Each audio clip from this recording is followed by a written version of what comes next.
Émission 555. Cette semaine, le Comic-Con de Montréal, édition 2018. En direct d'un état semi-conscient parce qu'on est bien fatigué. Vous écoutez sur un hostie de temps les mystérieux étonnants, version king size. Piff Joint Size Special.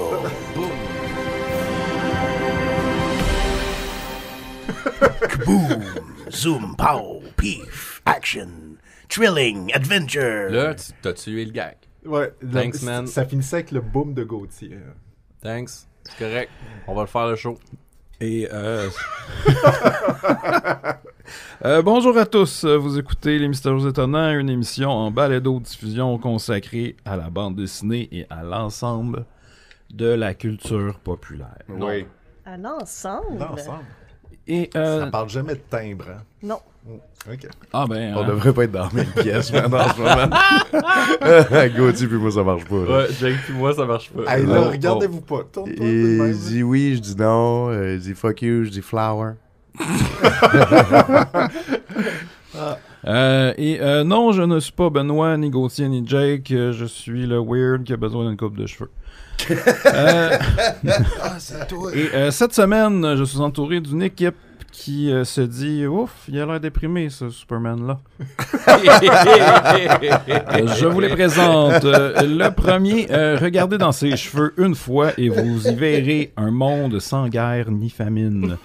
Gauthier, pas de H Langevin est avec nous. Bonjour, Gauthier. Allô. Bonjour, Simon. Veux-tu que je t'en donne un petit peu? Pas tout de suite. OK. Laisse-les pousser encore. D'accord. Le deuxième, son amour pour Rob Liefeld me fait questionner sur... y a-tu un fétiche sur les petits pieds? Jake Dion est avec nous. Ça serait, oui, les petits pieds carrés, en fait. Ouais. Hein, les petits pieds Petits pieds, pas d'orteils. Non. Et on a deux invités spéciaux avec nous. Le premier, j'ai une question pour lui. Il était-tu bon ton sushi? Hey, c'était dégueulasse. Bon. J'ai pris des sushis au riz brun sans me rendre compte. C'était vraiment pas bon. C'est comme des sushis au All Brands. Ouais, C'est dégueulasse. ouais. Et vous venez de l'entendre, le BDiste Michel Falardeau. Yay! Yeah, bienvenue.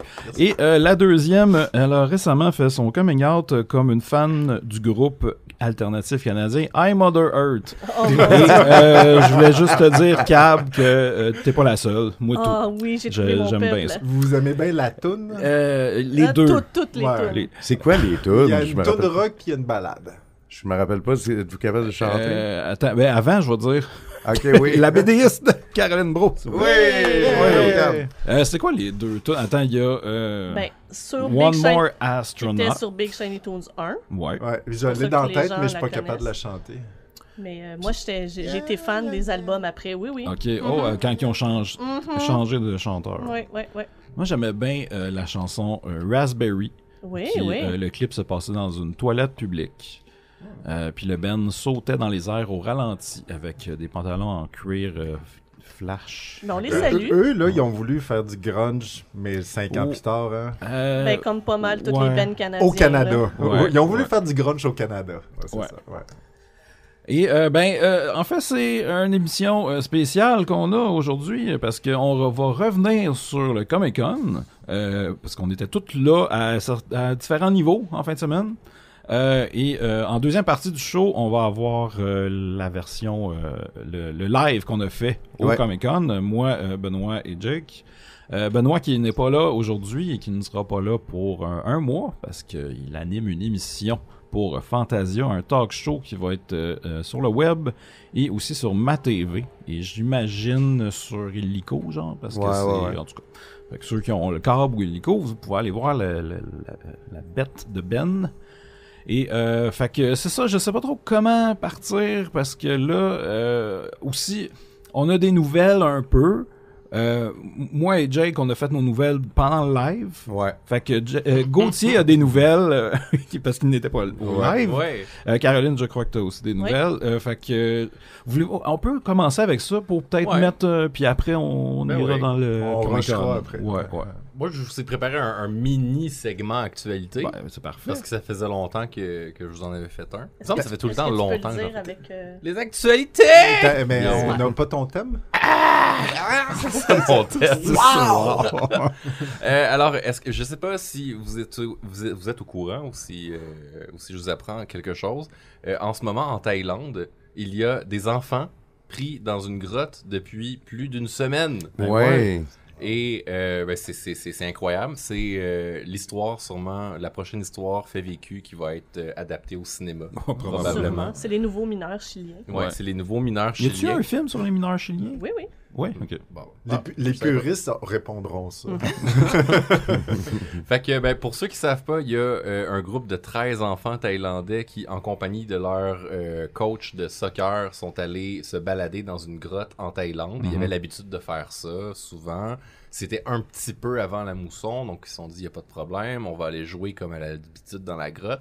Et hop, comme par hasard, la mousson est arrivée un peu plus tôt cette année. Certains diront que c'est à cause des changements climatiques, mais voulons-nous vraiment nous en aller dans ce débat-là et attirer une pléthore de trolls péquistes sur nos ondes? Donc, bref, les 13 jeunes et leur coach se sont retrouvés pris au piège, mais c'est vraiment très, très, très creux, là. Puis, c'est pour aller, puis là, on les a perdus, ils manquaient à l'appel. Puis finalement, il y a des plongeurs qui les ont retrouvés dans cette grotte-là. Ça prend 5 heures de plongée sous-marine pour aller dans la grotte et ça prend 6 heures pour revenir plonger. Et l'eau qui s'est accumulée dans cette espèce de montagne-là où il y a la grotte est d'une couleur café au lait. Donc, c'est opaque, il y a zéro visibilité. Fait que c'est comme plonger, genre... Dans du quick. C'est une histoire d'horreur qui va vraiment avoir un film. Imaginez, là, vous êtes un plongeur, genre, puis vous plongez, puis vous voyez rien, là, c'est comme si vous étiez, genre, dans un égout, là. Ouais. Puis, puis tu vois pas tes instruments, donc il faut vraiment y aller au pif, puis... ça prend, à un moment donné, il y a une enclave dans la grotte où il faut que t'enlèves ta bonbonne, là, que t'enlèves ton masque pour pouvoir passer parce que c'est trop étroit. C'est bad, man! Fait que là, imaginez les jeunes qui ont entre 10 et 13 ans à peu près, qui savent pour la plupart pas nager. Qui n'ont pas mangé depuis 9 jours, là, ils se sont fait amener comme ça par des plongeurs, des shakes protéinés, des petites couvertes métalliques, là, comme en aluminium. Ils ont réussi à en sortir 4 hier. Wow. Chaque campeur était accompagné de 2 plongeurs. Entre-temps, un peu avant ça, il y a un plongeur vétéran américain de la Marine qui est mort en essayant d'aller les chercher. Quand il est revenu, il a manqué d'oxygène, il est mort. Puis là, c'est ça. Fait qu'entre chaque groupe de à peu près 4 campeurs, il faut que les plongeurs se reposent à peu près 15 heures. Parce que c'est 11 heures de plongée. Ça, pour ceux qui connaissent la plongée sous-marine, là, c'est fucking long. Là. Puis il faut que tu dormes. Entre 2 plongées de 11 heures, il faut que tu dormes. Puis il n'y a pas beaucoup de monde qui sont capables de faire ça. C'est comme nager. C'est ça, moi j'irais pas. C'est nager jusqu'à cette île, genre. Ouais, à peu près. C'est ça. Mais fait que c'est zéro réglé, là, cette histoire-là. Ça se peut qu'ils crèvent, là, les kids. C'est zéro réglé. Les enfants, je sais pas s'ils manquent de faim, s'ils ont faim, s'ils manquent de bouffe. Je sais pas comment ils choisissent les enfants qui partent. Ouais. Ça doit être les plus amochés. Ouais, les plus amochés ou les moins susceptibles de mourir en attendant qu'ils trouvent une autre solution. Parce que là, ils essayent de driller par en haut. Ouais, non, il faut une certaine constitution pour... pardon, je parle loin. Pour faire de la plongée, c'est ça, tu sais, il faut que tu sois en forme quand même un petit peu. Donc là, c'est vraiment... Puis c'est pour ça que je vous en parle, c'est un défi d'ingénierie colossal. Pendant ce temps-là, c'est ça, on essaie de forer par en haut. Ils sont rendus à 400 mètres de forêt à peu près. Mais tu sais, il faut pas que tu compromettes l'intégrité de faut pas que ça s'écroule sur eux autres. C'est ça, ça serait pire. Puis là, toute la planète regarde ça, fait qu'ils ont intérêt à pas se viander. Puis, Elon Musk a voulu faire un coup de pub. Il y a une couple de jours, puis j'ai trouvé qu'il y avait un peu manqué de tact, là, comme en bon héros américain, il a décidé de dépêcher une équipe d'ingénieurs de SpaceX puis de la Boring Company. C'est un peu comme Armageddon. Il joue, c'est ça. C'est un peu, il joue un peu à Jésus, là. Envoyons Bruce Willis régler le problème. Puis, mais bon, on s'entend que la Boring Company a quand même une expertise dans creuser des tunnels. Est-ce qu'ils ont une drill au laser? J'imagine que oui. En même temps, c'est pas si grave s'il fait son corps, mais s'il le fait, il faut qu'il arrive avec de quoi. T'sais, arrive avec de quoi là, pour les sauver, puis là, ça a été merveilleux. Il y avait une idée quand même intéressante, c'était d'insérer, parce qu'ils ont réussi à passer de l'électricité, un tuyau d'oxygène jusqu'à la grotte. Ça marche pas trop, mais il y a possibilité de tirer un fil jusqu'à la grotte. Fait que lui, il a dit, on va insérer une espèce de cylindre gonflable dans la grotte qu'on peut gonfler pour faire un tunnel. Il y a un tunnel sec. Si vous mettez comme une paille dans de l'eau, puis que vous la gonflez, vous allez créer comme un tunnel sec. Ça, je trouvais que c'était quand même une super bonne idée. Là, combien de temps ça va prendre à installer ça? J'en ai aucune idée. Là. Je veux dire, c'est comme gonfler un bonhomme Michelin dans une grotte convexe. Là. Je sais pas comment un ils bonhomme vont faire. Michelin d'une durée de 5 heures. Ouais, c'est ça. Un crise de gros bonhomme Michelin. Puis là, j'ai pas compris au début, les kids sont de quelle nationalité? Des Thaïlandais. C'est des Thaïlandais. OK, fait que c'est pas des touristes, là. Non, c'est des jeunes de la place qui avaient l'habitude d'aller dans cette grotte-là. C'est bon. Puis, tu sais, ils allaient jouer là pour le fun. Puis eux, ils connaissent bien les moments où la mousson commence. Puis qu'il faut pas y aller. Mais là, étant donné que le climat est déréglé de plus en plus, les fluctuations de température puis de météo sont de plus en plus grandes. Donc, ça arrive souvent qu'on a des canicules au début du mois de juillet. Ou que, genre, partout sur la planète. Les gens devraient savoir, quand tu es dans une équipe de soccer puis tu fais autre chose que du soccer, il arrive souvent des mauvaises choses. Comme prendre l'avion. L'avion. Ça fait des bons films, mais ça fait aussi des gens qui sont obligés de manger leurs amis. C'est ça. On leur souhaite pas aux pauvres petits Thaïlandais. Non, je dis ça en déconnant, mais c'est quand même drôle de voir que c'est... Il me semble que ça arrive souvent des équipes de sport qui sont pris à quelque part. Il y en a beaucoup des équipes de soccer sur la planète. Comme ça augmente Il y a des statistiques à chaque pays, genre pour les équipes de soccer, genre les chances d'être frappé par la foudre, légèrement plus haut. Ça augmente quand t'es une équipe de soccer. Puis tu imagines, l'équipe arrive, puis les jeunes sont full en forme, mais là, genre, il est où le coach? Puis là, on sait pas. Lui, il doit se sentir mal sur un moyen temps. Je pense pas qu'il prend le temps de culpabiliser en ce moment. Là. Il doit être en mode survie. Puis... Ouais, mais ça me fait penser, ils ont eu le temps d'écrire des lettres, les jeunes. Puis il y en a genre qui s'excusaient à leurs parents de pas être rentrés à la maison. Puis t'es comme, c'est tellement... Non, mais le pire, c'est ça doit être extrêmement tough. Pour tout le monde, mais pour les kids qui sont rentrés. Ça doit être fucking tough pour eux autres parce que t'as un sentiment de culpabilité. Il y en a pas qui sont rentrés. Ils en ont sorti 4. Ah oui, c'est ça. Il y en a 4 qui sont sortis hier. Ouais, c'est ça. Je disais rentrer à la maison, mais sortir de la grotte. Eux autres, ils auraient dû y penser parce que c'est pas les premiers sortis qui font les personnages principaux du film. C'est comme genre, toi, t'as pas connu la guerre pour vrai. Oh mon Dieu. Mais j'espère que, Chris, je vais checker ça, man. Je lis jamais mes nouvelles. Moi, je check j'ai mes nouvelles. Je vais checker ça, ça me prend au cœur, on dirait, cette histoire-là. C'est ça, c'est comme c'est limite geek là, à cause de Monsieur Musk qui s'y intéresse, puis c'est sûr qu'il va y avoir un film.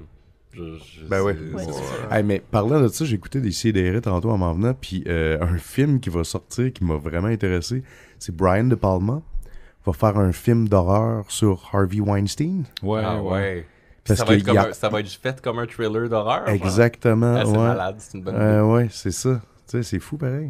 C'est très méta, là. C'est genre, on parle d'un gars qui fait des films, qui est devenu un monstre dans l'industrie d'Hollywood. Tant que Weinstein n'aura pas de cash pour ça. C'est ça, c'est ça. Mais ça lui donne quand même de la visibilité. En tout cas. Ouais. C'est peut-être inspiré, fait qu'ils diront pas que c'est lui. Non, il paraît que c'est ça, là. C'est lui. Ok. Avec des témoignages d'actrices puis de gens qui étaient autour de lui, puis il paraît que beaucoup de monde là, ont commencé à faire des coming out de genre c'est un esti trou de cul, il m'a déjà fait ça, bon. Fait que il y a plein de films qui s'en viennent. Mais tu sais, ça fait des méchants, ça fait des bons films, tu sais. Je pense pas que personne peut dire de l'époque sûrement qu'il y a des gens de l'époque de Al Capone qui ont dit ne donnons pas de visibilité à Al Capone, tu sais, mais ça fait des bons films. C'était un méchant, mais ça fait des bons films. C'est vrai. Caroline, t'as quelque chose? Oui, alors moi j'ai 2 petites nouvelles, puis c'est sur le thème nostalgie et les livres. J'épluchais mon fil RSS tantôt, puis je suis arrivée sur... c'est pas vraiment une nouvelle, mais c'est un service quand même original que je savais pas qu'il existait. Ça s'appelle... en fait, c'est une librairie qui s'appelle Logan Benny Book, qui est une librairie de livres usagés, que j'ai vraiment pas écrit c'était où, parce que je suis pas bonne. Puis, ils ont un service qui s'appelle Stump the Bookseller, que tu peux envoyer pour 4$ une requête qui dit... Tu sais, là, le livre, là, c'est le Shazam du livre. OK. Tu sais, le livre, c'est surtout les livres pour enfants, puis moi, je me suis rappelé des livres que je me rappelais plus, tu sais. Ben là, il y a une petite fille qui est habillée en rouge, à un moment donné, il y a un chat méchant, puis la couverture est bleue. Eux autres, ils ont une armée de bénévoles, des libraires, ben c'est ça, là, des bibliothécaires. Qui te trouvent ton livre. C'est comme la revanche des humains sur les algorithmes. Oui, vraiment. C'est vraiment cool. Puis ils ont un succès de 50%. Quand même. On en fait ce qu'on peut, là. Ben, surtout si tu dis, tu sais, le livre avec le monstre, puis la couverture est bleue, c'est quand même tough, là. Très curieux de voir les résultats si Elon Musk et son équipe se mettent là-dessus. Ou, IBM, puis Deep Blue, là. Fait que c'est ça, ils ont un site web super convivial qui est comme un peu un forum. Tu postes ta requête, tu payes 4$, puis ça, c'est peu importe les résultats, mais c'est quand même cool que ce soit un service payant, tu sais, ça assure la pérennité de la chose. Puis, je sais pas, je trouvais ça cute. Il y a des livres à courte échelle que je me souviens plus. Je me rappelle un peu de l'histoire, mais j'ai jamais repensé. Moi, c'est drôle parce qu'il y a une série de... Je sais pas, je me rappelle pas c'est quoi le terme, c'est des mangas, mais chinois. Puis le format, là-bas, il est comme un petit peu plus vertical qu'un comic book. OK. Et c'est très cheap comme qualité, là. C'est plié broché. Et j'avais trouvé 3 numéros dans un genre de colisée du livre à un moment donné. C'est pas du manhwa? Manhwa, ça, c'est coréen. C'est coréen. Fait que chinois, je me rappelle pas c'est quoi. Shanwan. Puis c'est vraiment un genre de rip-off de Dragon Ball, mais beaucoup plus réaliste. Puis je trouvais tellement que c'était badass, sauf que il n'y a aucun moyen que je puisse retrouver ça. Mais tu sais que là, c'est pas Caroline là, qui fait ces recherches-là. Non, je sais. Donne 4 piastres, check. Mais puis là, j'ai essayé avec la technologie de Google que tu peux juste comme prendre une image. Fait que j'ai scanné et finalement, ça m'a dirigé vers plein de sites chinois que je ne comprenais rien. Même quand tu fais translate du chinois, ça marche pas full. Donc, je sais pas c'est quoi cette série-là. Penses-tu qu'eux autres ils pourraient m'aider? Ben, ça coûte 4$ d'essayer. OK, bon, ben je vais J'imagine, par exemple, ça doit être beaucoup plus des livres occidentaux. Ils disent qu'ils ont des bénévoles partout à travers le monde. OK. Je sais pas. Ben, ils ont de l'argent. Ben ouais. C'est cool. Ils ont plusieurs fois 4$. C'est ça. Puis, voulais-tu que je continue? Ben ouais, si t'avais vu que j'avais une thématique. Après, on passera à Comic-Con. Super. Est-ce que vous vous rappelez de R.L. Stein, le gars qui écrivait les Fais-moi peur? Oui. Les Goosebumps, puis ces choses-là. C'est ça, dont la série Goosebumps nous a traumatisés en tant qu'enfants, puis pour laquelle on a jeté de la farine dans des feux de camp beaucoup de fois. La Société de minuit. La Société de minuit. Arrêtez, j'ai peur. Il s'est associé avec Boom Studio pour sortir une série de romans graphiques avec des concepts originaux. Okay. C'est supposé de sortir l'automne prochain, en 2019. C'est ça, il a parti comme des nouveaux concepts. Les artistes sont pas annoncés, mais c'est quand même étonnant qu'il roule encore sa bosse. Puis j'ai aussi appris par la bande que c'était le plus grand vendeur de livres Young Adult de tous les temps. Ah ouais. Sa série Fear Street, qui a eu quasiment 100 livres dans la série, a vendu 80 millions de livres. Correct, ça. Fait que, je pense qu'il est correct. C'est quand même fou. Il a déclassé Harry Potter puis Hunger Games. Wow. C'est le plus grand vendeur de Young Adult de tous les temps. Quand tu divises par 100, ça fait juste genre 300 copies. Là. Non, je sais, mais c'était quand même écrit. C'est quand même écrit sur Wikipédia. Ça fait déjà des chiffres épouvantables. Fait que peut-être que la Société de minuit va renaître, mais sous forme de comic book. Je sais qu'il y a un film. Ils vont faire un film aussi sur Fais-moi peur. Ah, c'est sorti?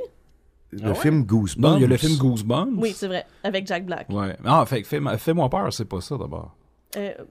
Attends, non, c'est vrai, il y avait deux émissions. Are You Afraid of the Dark? Are You Afraid of the Dark? Okay. Goosebumps, c'était la version où il n'y avait pas d'enfants qui lançaient. Ouais. OK. Ouais, c'est ça. C'est comme le Twilight Zone des enfants. C'est ça.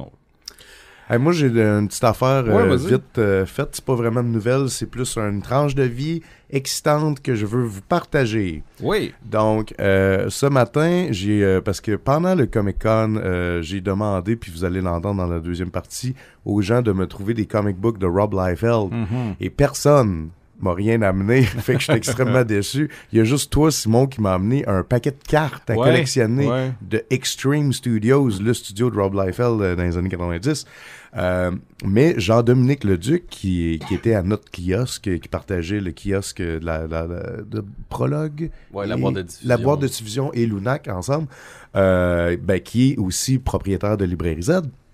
Fait qu'il m'a dit, hey man, il y a une nouvelle série qui sort chez Image Comics qui s'appelle Bloodstrike Brutalist. Puis c'est super drôle parce que c'est vraiment... tu sais, MGMT, là, la BD que tu m'avais prêtée, là, qu'on disait que c'était comme My Management. C'est ça. C'était comme du indie comic qui reprenait du gros blockbuster un peu, là. Ben, c'est un peu ça. Donc, c'est Michael Fife, ou Fifey, je suis pas trop sûr de comment le prononcer, qui reprend Bloodstrike. Mais vraiment à la sauce indie. Ça fait... Moi, je rentrerais ça dans la même catégorie de ce que Ed Piskor fait avec X-Men Grand Design. Okay. C'est ça. Et d'ailleurs, j'ai vu dans les pubs en dedans que Ed Piskor va faire un one-shot de Youngblood, Team Youngblood. Donc là, c'est comme... OK, il y a de quoi là, qui se passe avec Youngblood ces temps-ci. Ils sont en train de tout relauncher. Et Jean-Dom était vraiment content de me donner ça parce qu'il m'a réservé le cover de Pouch Man. Ah oui. Donc, on sait que Rob Liefeld faisait rire de lui à cause qu'il dessine tout le temps des maudites des petites poches sur tous ces bonhommes. Il y en a autour des cuisses, il y en a 15 sur le chest, il y en a autour des bras. Ok, ce genre de petites poches. Oui. Pour vrai, là, je sais pas. Puis en plus, c'est vrai que ces personnages, ils ont tout le temps des petites poches. Parce que il y a clairement... faire des annonces de Gap. Oui. Mais en fait, savais-tu que ces petits Gap... C'est que Rob Liefeld, dans les années 90, avait fait une publicité de jeans. Ah oui. Je crois que c'était Levi's. C'est Levi's, la pub suranimée, là. Ouais, avec la du pub fluo. insane, c'était la pub réalisée par Spike Lee. Ouais. Et c'est lui dans son atelier qui dit « Ah, mes comics, I'm awesome! » Puis on le voit, puis c'est vraiment totally rad. Puis là, on le voit genre comme zouip. Mettre ses jeans. Ça n'a aucun style de rapport. Avec sa petite poche. Donc, j'ai le cover de Pouchman et ça, c'était imprévu. C'est à cause d'un succès viral que Rob Liefeld a fait un gag de un personnage qui est constitué que de petites poches. Très bon. Qui est, même son gun est fait en pouch et ses balles sont des pouches qui sortent. Puis tout le monde a trippé là-dessus, donc il a fait asti, je vais faire juste une page de BD pour introduire le personnage, puis je vais mettre ça dans Bloodstrike Brutalist. Fait que j'ai ce numéro-là. Fait qu'à suivre, j'ai pas eu le temps de le lire encore, mais ça a l'air malade. J'ai vraiment hâte d'entendre le origin story de Pouchman. Est-ce que c'est une brassée de linge qui s'est fait laver dans l'uranium, puis... Non, c'est une brassée de linge qui a été oublié pendant 6 mois mouillé. Oh shit. Elle a pris vie. Oh my god. Ouais, fait que voilà, c'est ça. Ah non, mais c'est ça, c'est que la nouvelle en plus. Ben oui, excusez, je me suis égaré.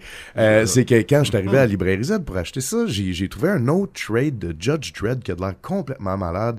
C'est une équipe que je connais pas, puis je l'ai juste feuilleté, puis j'étais comme, est-ce que ça a l'air malade? C'est Mad Max meets Judge Dredd, là. Okay. Donc c'est Judge Dredd dans un genre de désert post-apo, il y a une petite grosse barbe blanche, ça a l'air super sale puis trash. Donc je dis, je vais prendre ça en même temps que Bloodstrike Brutalist. Et là, Jean-Dom me dit, ah cool, t'as atteint ton rabais. Puis là, je suis comme, quoi? Il dit, t'as un rabais de 25$. Puis je suis comme, hein? Et imaginez-vous donc que les Librairies Z font pas juste ça à moi, là, parce que je suis fin. Là. Ils font ça à tout le monde. Tout le monde qui achète un item de la même catégorie. Donc, soit un single ou soit un trade américain. Après 10 items, ils compilent un pourcentage de combien ça t'a coûté et ils te donnent un rabais qui correspond à ce pourcentage-là. Donc, moi, j'avais un rabais de 25$ parce que j'ai acheté genre 10 trades américains. Ça doit être, c'est ça, à peu près, si tu as acheté à chaque fois un trade, je pense au 10e, ça te donne un trade gratuit. C'est ça, exactement. C'est ça que ça m'a fait. Fait que là, j'ai dit, Chris, je vais en parler. Puis, comme, pourquoi? Je dis, ben, parce que je trouve ça hot. Puis là, il était, ben, tu vas en parler, comment ça, tu vas en parler? Je dis, je vais en parler au mystérieux. Puis là, ça va, mystérieux. Ben, Chris, dépêche-toi, tu vas arriver en retard. Fait que là, C'est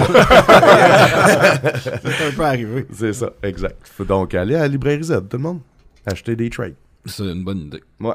On peut tout de suite parler du Comic-Con de Montréal, édition 2018. Chacun, on a été un peu là d'une façon différente. Gauthier était surtout au kiosque pour vendre de la bande dessinée. Cab et Michel, vous étiez là pas longtemps pour faire des dédicaces, en fait. Ouais. Jake, t'as été là pas mal tout le temps, Ouais. mais t'as surtout fait du dessin. Ouais, j'étais dans le Artist Alley. C'est ça. Moi, samedi, j'ai pas été là beaucoup, mais j'ai fait le live des Mystérieux et dimanche, c'est là que j'ai réussi à me promener. Puis, fait que c'est ça. Je sais pas trop. Est-ce que vous avez un événement marquant, mettons, pour cette édition-là? Ben, certain. Voulez-vous que je commence? Y a-t-il quelqu'un qui a de quoi? Vas-y. Ouais. Ben moi c'est ça, c'est spécial parce que c'est un gros Comic-Con pour moi, qui est d'habitude pas le cas. Puis d'habitude, je veux dire, ça va toujours bien, là, ça va toujours bien, mais cette année, c'est la première fois de ma vie que j'avais une table seule. Ouais. À cause de Studio Lunac, et ils nous ont offert une table à Oli Carpentier et à moi. D'habitude, on partage la même table, mais là, on avait chacun la nôtre, fait que c'était malade. Puis c'était un peu inquiétant parce que là, j'étais comme, hey man, si je suis tout seul, tu sais, t'es tout seul longtemps, là. En plus, Oli était un petit peu loin, donc on pouvait même pas vraiment jaser ensemble. Puis Chris, ça a pas arrêté.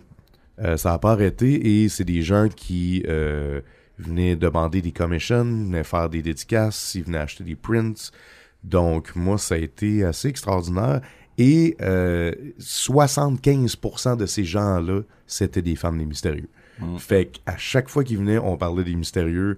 Ben, il a noté des noms dans son sketchbook. Ouais, c'est ça.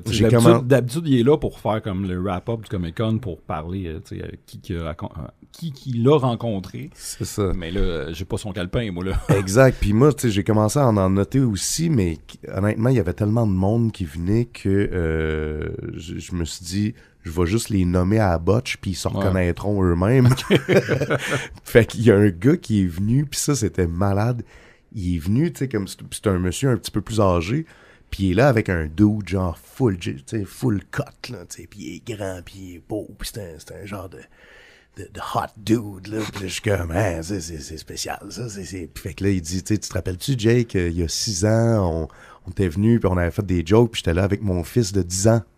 Puis je suis comme, oui. Il dit, ben, c'est lui. Je sais exactement de qui tu parles. Parce qu'il était au live aussi, puis je les ai vus dans la foule. Je disais, oh, tabarnouche, il est rendu grand. Là, c'est ça. Fait qu'il y a 16 ans, mais tu sais, honnêtement, il a de l'air de genre... il pourrait jouer dans Avengers, genre. Il a le genre de physique, là, il a de l'air d'avoir 25. Puis c'est pas dans le sens qu'il a de l'air d'un petit vieux, là. Il a de l'air, tu sais, d'un adulte mature. Mais ça a fait un choc. Après ça, tu sais, il y a genre il y a un gars qui nous a parlé super intensément, qui est un camionneur. Puis, tu sais, que lui, dans le fond, il nous écoute sur la route, mais tu sais, pendant des 12 heures, 18 heures. Fait que, tu sais, on s'excuse, ça doit être pénible après un bout. Mais moi, c'est peut-être mon moment le plus marquant. Vas-y. Parce que... Comment il s'appelait? C'est-tu François? Ouais, François. Ouais, OK. Ouais. Je me souviens beaucoup de son visage. Moi, les noms, j'ai capte pas tout de suite, mais les visages, je les oublie pas. Fait que c'est sûr, si je te recroise, je te dis salut, mais... c'est ça, j'ai pas rencontré grand monde en fin de semaine parce que les Mystérieux avaient pas de table. On avait des plages où on rencontrait des gens au studio Lunac, des plages de temps je parle, mais c'est ça, on n'avait pas de table. Fait que ce qui était très agréable, disons, parce que on n'avait pas grand chose à organiser, mais le côté négatif, c'est ça, c'est que j'ai pas rencontré grand monde, t'sais. De nos auditeurs. Sauf pour lui, que j'ai rencontré après le live.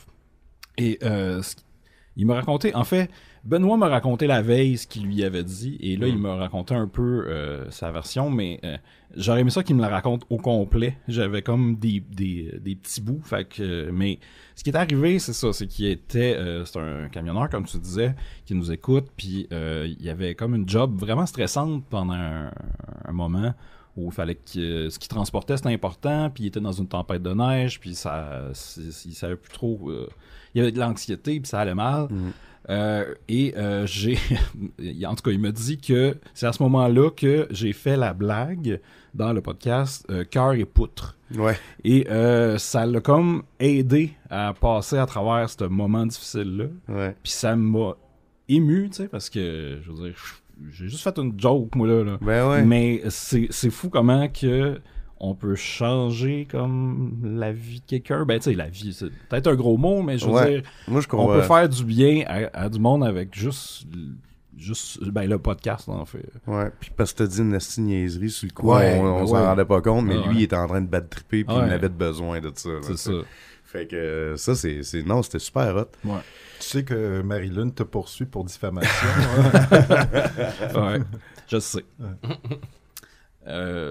Mais ouais, de toi, Gauthier, de ton point de vue, là, parce que toi, tu t'es pas beaucoup promené, je pense. J'ai pas... Ouais, du tout. À un moment donné, il y a même quelqu'un qui m'a demandé... À la fin, au démontage, il y a un gars qui est un transporteur. Moi, j'ai vraiment tout le background plate, là. Ouais. J'ai comme les coulisses du Comic-Con, Okay. là. C'est beaucoup de transport de palettes, beaucoup de planification, de logistique, d'attente, d'être en file. Comme, tu sais, si vous pensez que vous faites la file pour avoir des tickets, puis genre, ça vous frustre, dites-vous que tous les exposants font la même chose avant et après le Comic-Con, c'est-à-dire qu'ils sont en file pour accéder au loading dock avec tout leur stock. Puis c'est long. Puis il faut prendre son mal en patience. C'est pas glam, hein? C'est pas glam du tout. C'est dans un garage. C'est dans ça un sent garage. le gaz. Ouais, ça sent le gaz. Il y a des jiggers au propane qui te klaxonnent. Ouais, il tout y a le du monde est qui s'engueule. fatigué. Fait que c'est ouais, c'est ça, c'est pas super glam, mais c'était juste pour dire que il y a un transporteur qui m'a demandé où était le kiosque d'un éditeur québécois que je connais très bien d'ailleurs, mais j'ai pas su lui répondre. J'étais comme je sais pas, je me suis pas promené, j'ai rien vu. Puis j'ai dit parce que j'étais très fatigué, puis j'ai dit écoute mon chum, tout le monde sac égal en ce moment. Ah. Oui. J'étais pas mal fier de ma réponse. Ouais. Il est parti, en tout cas. Parce qu'il était On le choqué salue. de pas que tu diriges Que pas. tu le saches là. pas. Il était choqué que je sache pas parce que c'était mon transporteur qui venait chercher mon stock, puis il comprenait pas pourquoi je savais pas que l'autre éditeur qui transportait aussi, je savais pas c'était où. Bon. Ouais. Fait que c'est juste une petite parenthèse pour expliquer à quel point je suis resté à mon kiosque pour travailler. Puis on a beaucoup de temps aussi pour penser, tu sais, des fois à qu'est-ce qu'un Comic-Con. On essaye toujours de savoir comment les gens réagissent, comment attirer le plus de monde possible, comment présenter les bandes dessinées aux gens, faire en sorte que la bande dessinée québécoise réussisse à sortir du lot parmi les Chuck Norris, les Bloodstrike, les Avengers, les Pop, les couvertures de Star Wars. Et, il faut savoir se démarquer. Puis je comparerais ça un peu à une ville qui se fait envahir par Godzilla. T'essayes de savoir comment le pogner. Puis là, OK, on va utiliser un tank. Puis le Godzilla, finalement, il mange le tank. Puis là, il devient plus fort. Puis t'es comme, oh fuck, qu'est-ce qu'on fait? OK, on envoie les jets. Puis là, les jets. Puis là, genre, ils s'en servent comme des shurikens après. Puis, comme, fuck, est-ce que... comment je vais réussir à comprendre le monstre Comic-Con, tu sais? Moi, ce que j'aime, c'est qu'en fait, le Godzilla, c'est la foule. Ben, c'est un peu ça, c'est un peu la foule, tu sais, de dire C'est comme, la machine. comment gentil. attirer son attention, tu sais. En puis- passant, merci de ne pas les avoir décrits en zombies. Ouais, non, parce que c'est plus C'est vivant. chaotique aussi, puis Ouais. en fait, c'est une fois que tu as accepté le chaos, puis tu te dis, il n'y a pas d'équation magique, il n'y a pas de formule magique, Ouais. il faut juste être le plus visible possible, puis le plus étalé possible dans la surface de Puis- pieds carrés. Tu sais, corrige-moi si j'ai tort, mais ça fait... Ben moi, ça fait quoi, 5-6 ans que je fais des conventions. Il n'y a pas une année que j'ai pas fait au moins une convention. Je fais le Comic-Con depuis le début. Puis pour avoir fait des conventions de tout acabit, que ce soit des petits salons du livre rural jusqu'au gros Comic-Con, avant, tu prépares ton stock, puis là, tu fais une étude de marché mental, tu compiles des chiffres, tu checkes tes ventes de l'année passée, tu dis si je mets cela en avant, si ma nappe est noire plutôt que blanche, puis t'arrives sur place, puis c'est le chaos. Puis à chaque année, tu peux même pas faire une moyenne, parce que chaque événement, même si c'est le même événement, il y a tellement de facteurs. S'il fait beau, s'il fait pas beau, si il y avait s'il y a une sortie de film, si la lune est en gémeaux, tu peux même pas, tu sais. Ouais, ben c'est ça, tu sais, faut arrêter. Ben moi j'ai appris avec les années à arrêter de me casser la tête, puis une des seules données, ben j'ai comme 2 données, il faut que je sois content de à quoi ressemble le kiosque, puis il faut idéalement maximiser la présence au pied carré. Okay. Donc c'est pour ça cette année, puis l'année passée on avait fait ça aussi. En plus d'avoir le kiosque de la maison d'édition et du distributeur, on a les kiosques des auteurs dans Artist Alley aussi. C'est ça. Ouais. Ça, c'est un petit truc qu'on a appris avec le temps. C'est niaiseux, là. Puis, tu sais, même dans une librairie, cette règle-là s'applique. Si tu mets un livre à 2 endroits dans ta librairie, tu vas en vendre plus. C'est niaiseux. Mais c'est fucké, mais Ça fonctionne. Donc, ben c'est ça. J'ai eu le loisir de faire des petites métaphores filées comme ça pendant ma fin de semaine. À part ça, Jean-Dominique m'a beaucoup aidé en fin de semaine aussi au kiosque. C'était lui qui s'occupait de la vente des livres. Puis on a eu des échanges extrêmement intéressants sur le monde de la bande dessinée, mais aussi sur Rob Liefeld. il t'a acheté un cadeau. Ouais, il m'a acheté le premier numéro de Youngblood. Youngblood ou X-Force? X-Force. Premier numéro de X-Force qui est Rob-tastique. C'est digne de Rob Liefeld. Il y a des genoux en perspective fucked up qui sont 2 fois, 3 fois plus gros que les têtes. Tu sais pas trop comment les bonhommes ils tiennent leurs armes, mais c'est pas grave, c'est extrême. C'est pas grave, ils ont des armes. Ils ont des crises de grosses armes, là. Ouais. Fait que j'ai hâte de lire ça. Sinon, dans les petites les trouvailles puis les dédicaces que je me suis gâté en fin de semaine, j'ai profité de la présence de David Lloyd pour aller faire dédicacer une copie de V pour Vendetta. Ouais, parce que, nice. C'était comme important. Mais oui. Puis Monsieur Lloyd viendra pas souvent au Québec, j'imagine. Ouais. Il est d'ailleurs assez âgé. Larry Hama puis Gene Colan? Non, Conway qui était là aussi. Mais Larry Hama, on a découvert dernièrement que... moi, je savais déjà, je le connaissais à cause de son travail sur les G.I. Joe. Il a créé... l'univers. Oui, l'univers. Puis il a créé une des premières BD muettes. Ce qui était G.I. Joe numéro 31, je crois. Puis c'est juste à travers la perspective de Snake Eyes, et tu lis ça, puis il n'y a pas un dialogue qui est dit tout le long. Une des premières BD muettes dans le comic book moderne. Américain, c'était du jamais vu avant. Le numéro 45 est très bon aussi, c'est les origines de Snake Eyes. Ah, pour vrai? Je l'ai. C'est Larry G.I. Joe que je possède. C'est probablement Larry Hama qui l'a créé. Et c'est lui aussi qui a créé un peu l'univers des Transformers. Évidemment, pas les jouets et les designs, mais il s'est fait donner un paquet de jouets, puis lui et son équipe avec Jim Shooter, il était comme... trouvez-moi une raison pourquoi tout ce monde-là sont ensemble. Mais c'est pas lui qui a écrit. Il était supposé, mais c'est oui, c'est vrai, t'as raison. C'est Jim Shooter, en fait, c'est lui qui a donné la job à quelqu'un d'autre. Ouais, t'as raison, c'est vrai. Mais bref, tu sais, c'est quand même des légendes qui sont là. Moi, c'est peut-être mon seul regret d'être aussi occupé, c'est que j'ai pas le temps d'aller lui serrer la main puis de jaser avec eux autres. Mais il y avait Nick Spencer aussi qui était quand même qui est un auteur très connu. C'est rare d'avoir des scénaristes aussi dans les Comic-Con. Exact. Ouais, c'est vrai. Mais à la table de Lunac, je dédiquais ça en même temps que Nico Henrichon. Ouais. Puis, tu sais, nous, on habitait Québec en même temps. On allait faire du modèle vivant ensemble. Puis c'était vraiment cool de le reconnecter avec. Parce que ça fait 11 ans qu'il habite en France. Fait que, il a même développé un petit accent, là. C'était assez drôle. Il est subtil, l'accent. Ouais. Il est pas aussi gros que ça. Non, mais tu le sens, là. Puis c'était vraiment le fun. C'était vraiment le fun de dédicacer. Puis lui aussi, tu sais, il se donne en hostie, là. Quand il fait des dédicaces, genre, il parle au monde. Super puis il prend sympathique. son temps. Super sympathique, ouais. J'espère qu'il va revenir. On a eu vraiment du plaisir avec lui. Autant comme au Comic-Con que pour aller souper, prendre une bière. Puis il y a eu une belle surprise aussi. Un des organisateurs des Schuster est venu y porter une plaque 9 ans en retard. Je pense que c'était 10 ou 11 ans. Mais... C'était 2009. Le gars, il est arrivé, il a acheté les livres, puis il y avait un sac de plastique. Kevin, c'est ça. Puis il a sorti de son sac de plastique une plaque avec un look un petit peu daté. Puis c'était sa plaque pour avoir gagné le meilleur cover des Schuster en 2009. Wow! Fait qu'il faut quand même le faire, tu sais, faut que l'auteur soit là, toi t'es dans la même ville, penser sortir d'un carton une plaque laminée.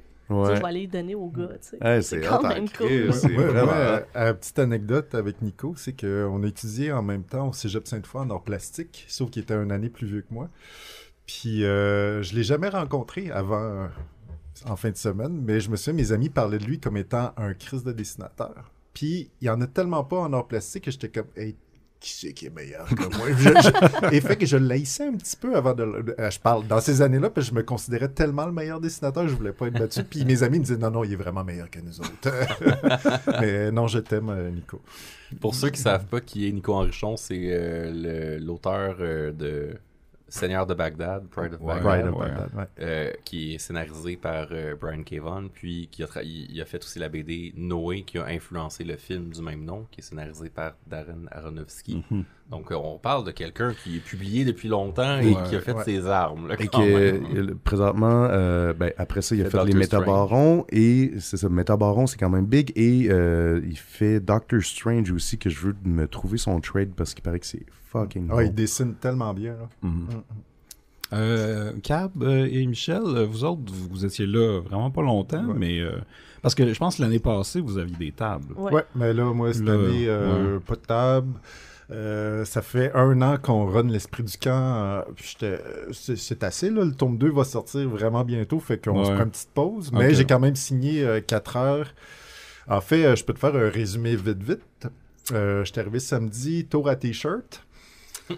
Fait que, en passant, on parlait d'adaptation, faire des films d'horreur. Là. Quand j'ai vu ça, je suis comme, man, ça ferait tellement un bon film d'horreur, la tour. La tour à T-shirt. Tu mélanges avec ton Godzilla, c'est ça le Godzilla? Oui, c'est la vrai. tour qui avance. En fait, non, c'est que d'année en année, elle grossit. Il prend plus d'espace. Je vous jure, je me suis arrêté devant, puis j'ai fait comme, non, je suis sûr qu'elle a doublé. Elle est plus grosse. Puis tu sais, j'ai l'impression que si je me tourne, puis je me revire encore, elle va grossir.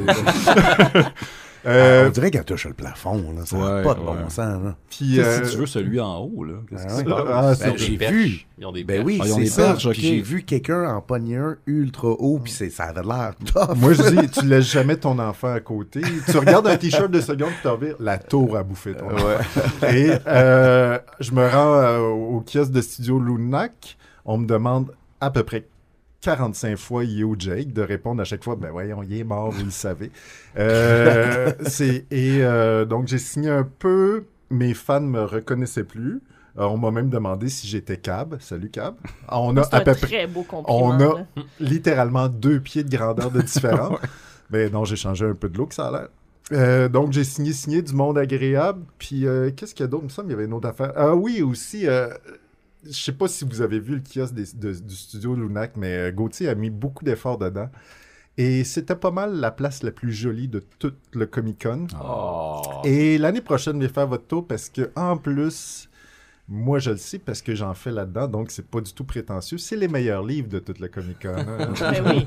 Mais pour vrai, je suis désolé, je fais pas exprès pour faire dans les meilleurs livres, mais mes livres sont bons, ceux de Jay sont bons, ceux de Caroline sont bons. Les miens sont peut-être les meilleurs. Mais c'est vrai que dans un Comic-Con, c'est le royaume du mauvais goût. On s'entend, là, c'est un cauchemar de design d'intérieur. Pour ce qui est des infrastructures. Oui. Pour ce qui est du design des beaux. C'est très moche, un Comic-Con. Il n'y a rien. C'est très vernaculaire. Non, les choses s'installent. Lunac, c'était un oasis. Oui, de minimalisme et de bon goût. Là, les finis des panneaux s'agençaient avec le présentoir. Je pense que l'année prochaine, tu aurais le droit de nous donner un dress code. Oui, OK. Ah ouais? Ah, nice. OK. Je te donne trop de pouvoir, là? Ben, il y en a qui seront peut-être pas contents. Je pense qu'il va avoir de la misère avec Jake qui moi. Ben non, c'est quoi le dress code? C'est être en chemise, en cravate. Moi, je suis d'accord avec ça. Il y a moi qui va avoir de la misère. C'est toi qui vas avoir de la misère. Je vais me faire tatouer une cravate. Ah, OK.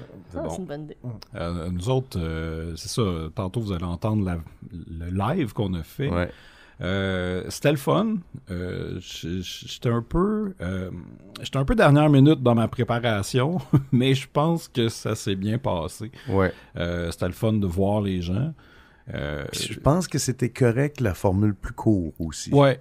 Parce que les premiers qu'on a fait, là, tu sais, à un moment donné, il y avait comme 120 personnes, c'était malade. Ouais. Ça vaut la peine de le faire plus long. Ouais. Mais là, c'était comme juste un petit 45 minutes, fait qu'il y avait environ 50 personnes, puis c'était comme parfait de même. Là, tu sais, on sentait pas qu'on avait tiré ou que...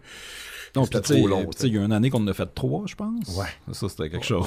Ouais, ça, c'était intense. Ouais. Mais sinon, c'est ça, quand j'ai eu du temps dimanche, je me suis promené, puis ça m'a permis de voir d'autres trucs que j'avais comme pas idée qu'il y avait au Comic-Con. Je me suis promené dans les étages, puis il y avait vraiment une grosse section pour du monde qui jouait à des jeux de rôle. Ouais. J'avais jamais vu ça. Je suis sûr que c'est là depuis plusieurs années, mais je suis comme pas trop au courant. On voit pas souvent ces autres étages, hein? Non, c'est ça. C'est puis il un y a tout un oasis monde. de calme. Ça vaut la ça peine. fait du bien. Parce que c'est ça, Il y a même des samedi, cafétérias cachées, hein? Je veux pas vrai. samedi, il y avait tellement de monde. Moi, j'ai comme marché dans les rangées, puis à la moitié, je me suis fait, non, je suis plus capable. J'ai comme eu une espèce de crise d'agoraphobe, là, qu'il fallait que... Ouais, faut que tu le non. fasses en 2 shots, je pense. C'est ça. mieux. Puis le dimanche, il y a toujours un peu moins de monde, fait que c'est tout le temps comme plus agréable. C'est plus familial le dimanche Ouais. aussi. Là, c'est un peu moins de cosplay. Les Mais cosplays, c'est billets le sont fun, moins mais chers aussi. ça prend de la place, tu sais, physiquement, dans une allée. Puis c'est ça. Aussi, il y avait une salle qui avait des vieilles consoles où tu pouvais jouer à des vieux jeux vidéo. Mais c'était le fun de voir que c'était tous des jeunes qui jouaient à Sonic ou à Mario 64. Ouais, c'est hot. Ça, c'était cool. Sinon, j'étais allé voir une seule conférence. C'est un peu au hasard. J'avais comme du temps pour aller en voir une. Puis ça a donné que c'est la même que j'ai vue l'année passée. Ben, le même sujet, mais la deuxième partie, si on veut, c'était une conférence sur les films d'horreur de la Hammer. OK, nice. Là, c'était les mêmes que l'année passée. C'était 2 filles qui étaient là. Mais là, le sujet, c'était les vampires lesbiennes dans les films de la Hammer. Fait que C'est niché. Hein? c'est très niché, mais c'était intéressant, tu sais, puis c'était bien rendu. Puis je trouvais que c'était cool parce que ça montrait vraiment tout l'éventail de conférences qu'il peut avoir. Ouais. Tu sais, je veux dire, quand nous autres, on en a fait une sur, je me souviens plus quoi, là, les super-héros. Les films poches de super-héros. Ouais, c'est ça. Tu sais, c'est quand même niche. Fait que c'est le fun de voir ça. Sinon, une autre affaire que j'ai fait, je pense que j'ai jamais fait au Comic-Con, j'ai acheté des singles. Wow. Chose que je fais pas parce que souvent, c'est ça, t'as des kiosques de singles où faut que tu fouilles, faut que tu saches qu'est-ce que tu veux, tu sais. Et là, je savais ce que je voulais. Je voulais des bandes dessinées de Noël. Oui. De super-héros. Fait que j'ai trouvé un Hulk de Noël. J'ai trouvé un Superman de Noël. Un Spawn de Noël. J'en ai acheté une coupe, puis j'étais vraiment content. Nice. Puis là, tu t'es fait donner une cassette de Noël de Crow. Oui, c'est ça. Jean Dom, parce que vu qu'on était au kiosque de Studio Lunac, il était là, puis on a jasé, puis il m'a donné une cassette qui s'appelle La Danse Party Crow. Une cassette de Noël du magazine Crow. Mais ce qui est weird, c'est que, tu sais, c'est un magazine. Tu sais, c'est pas comme, mettons, RBO, genre, tu sais, dans le temps, il y avait La Jungle, c'était un show à radio qui faisait des tunes. Ouais. Là, c'est comme, c'est qui ce monde-là qui chante là-dessus? Mais C'est des artistes l'éditeur? Je vois pas de nom, mais tu sais, je l'ai pas inspecté encore Ouais. complètement, mais sûrement. Crow, pendant un certain moment, puis Jean-Dominique, si tu nous écoutes, tu me corrigeras, tu me taperas sur les doigts si j'ai tort, là, mais je suis pas mal sûr qu'ils ont pris une tangente où ils faisaient plein de produits dérivés. Ouais. Puis il y a même eu Il y a des le- projets de jeux vidéo, je pense. Ça se peut. Il y a le jeu de société. C'est ça, il y a un jeu de société, ouais. mais il me semble que il y avait genre un mini-jeu vidéo que tu pouvais en disquette, là, que tu pouvais mettre dans ton Ça devait ordinateur. être excellent. En tout cas, je sais pas, peut-être Jean-Dom nous envoyer un courriel à ce sujet-là, mais je suis pas mal sûr qu'il y avait aussi des jeux vidéo. C'est drôle. Ouais. Juste pour en revenir sur l'anecdote du deuxième étage, des étages Ouais, en ouais. haut, c'est le genre d'affaire que moi aussi j'oublie tout le temps qu'il y a un monde là. Ben ouais. Puis je pense que c'est l'année passée où il y a 2 ans, moi et Ben, on se préparait à faire un live, puis on s'était trompé de salle, puis on a ouvert une porte, puis il y avait un gladiateur sur un ring en bobette entouré de genre 60 personnes qui gueulaient puis qui tapaient sur des boucliers. Puis il était comme « Yeah, come on! » Puis on a juste fait comme « What the fuck? » Puis on a fermé la porte puis on a dit « Ça existe! » C'est malade. Puis cette année, il y avait une couple d'affaires que je trouvais vraiment cool comme concept. Il y a toujours plus geek que nous. Oui, Ouais. c'est ça, ouais. Mais qui était une game de donjon live, mais c'était des sessions de 45 minutes et que tu pouvais participer. Donc, le public pouvait, genre, faire partie, tu t'inscrivais dans une liste, Ah, c'est puis drôle. tu faisais une game de dungeon live. Ok. J'ai aucune idée comment que ça marchait. Ça devait être ultra simplifié, mais... voyons, Yann, notre ami... Yann Richards, exact. Est allé, puis il a dit que ça marchait au bout, puis que c'était le fun, puis même, tu sais, comme... Pour un papa, c'était comme une bonne idée parce que ça simplifie les règles. Fait que si tu veux jouer avec tes flots, à Donjon Dragon et tout. Fait que ça m'aurait tenté. Puis aussi, Ben qui est allé voir une conférence d'un gars qui joue... John Barrowman. Non, Barrowman, c'est ça. Je suis pas sûr. C'est ça son nom. Hey, je suis pas C'est sûr. le gars qui jouait dans le spin-off de Doctor Who. Ouais, exact. Je sais qu'il est allé le voir, puis il était habillé en espèce de super-héros avec un costume très révélateur. Ouais, de la Princesse Léa, en fait. Ouais, ah ok, c'est ça. Mais je sais que lui, d'habitude, ses conférences sont tout le temps vraiment le fun. C'est Puis, ça.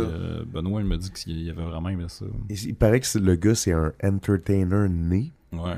Et tu sais, qui est aussi comme un espèce qui est devenu, après son coming out, une espèce d'icône pour toute la communauté LGBT. Puis il arrête pas de niaiser avec ça. Puis c'est ça, il paraît que le gars, il explose. Là. Sur le stage, il arrive, puis c'est de la grosse musique dramatique. Puis il y a comme sa toge en Princesse Léa. Puis là, pouf! Puis, tu sais, comme une explosion, il enlève sa cape, puis là, il est comme full sexy en dessous, tout le monde crie, tu sais, en une seconde, il a mis le feu dans la Ouais, place. c'est ça, aussi bien rendu ça capoté puis amusant. Il a fait un espèce de striptease danse cochonne pour Prime Minister Justin Trudeau, parce que lui, c'est un Américain, puis il dit à chaque fois, je vois des photos de Trump, là, ça m'écoeure, mais quand il est à côté de Prime Minister Justin Trudeau... J'aime qu'ils disent son titre au complet. Oui. Ça donne plus de Puis, poids. tu sais, c'est ça, il paraît qu'il a comme, genre, quasiment fait l'amour à la caméra en disant le nom de Prime Minister Justin Trudeau. Puis, tu sais, Ben m'en parlait, puis il était comme, c'est pas quelque chose, normalement, que j'aurais été voir, c'est comme un par hasard. Mais il dit, man, j'ai des frissons en t'en parlant tellement que c'était incroyable voir cette personne-là aller. Ouais. Fait que... Il y a quelque chose que j'aurais aimé voir, mais que tu vois, je n'étais même pas au courant. Mais c'est le samedi soir, il y avait un spectacle de musique. Ouais. Puis il y avait un band déguisé en Transformers qui Ouais. faisait de la musique. Oui. J'ai vu Et les la vidéos. musique du film c'est ça. J'ai de vu, 86. c'est Cliff, en fait, Cliff, l'un des organisateurs du Comic-Con, qui a partagé des vidéos de ça. Puis j'étais comme, Ouais. oh shit, j'ai comme manqué quelque chose. C'est là. incroyable. Moi, je connaissais le band à cause de YouTube, en fait. Là. Ouais. J'avais vu plein de leurs vidéos. Ils sont malades. Ils sont vraiment... Leurs costumes Ils sont sont déguisés super en hot. robot. là. Ouais. Puis c'est vraiment... En auto, ça irait moins bien. ouais, ils sont en mode robot. Mais c'est vraiment... Ils vont juste jouer la radio du char. c'est les personnages les plus importants du film de Transformers. Donc, il y a Hot Rod, tu sais, il y a un paquet de... Il y a Bumblebee. Unicron, qui est, je pense, un des drummers ou un des guitaristes. Tu sais, c'est fou, là.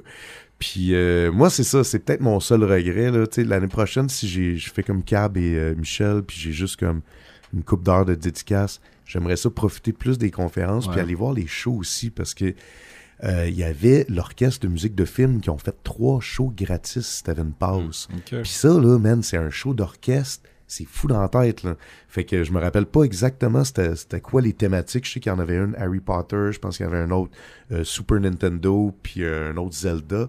Mais tu sais, ils sont comme une centaine de musiciens sur un stage, puis ils jouent ça, puis c'est incroyable de voir ça, là. Ben, ça te fait prendre un break aussi de piétiner en arrière du monde. Là. C'est ça, puis tu sais... Tu dis, je vais prendre un break, mais au moins je vais aller écouter de la musique. Tu sais, t'entends plus le bruit ambiant du show floor. Tu sais. Puis tu sais, je sais pas, y a-tu quelqu'un qui a déjà été à l'orchestre ici?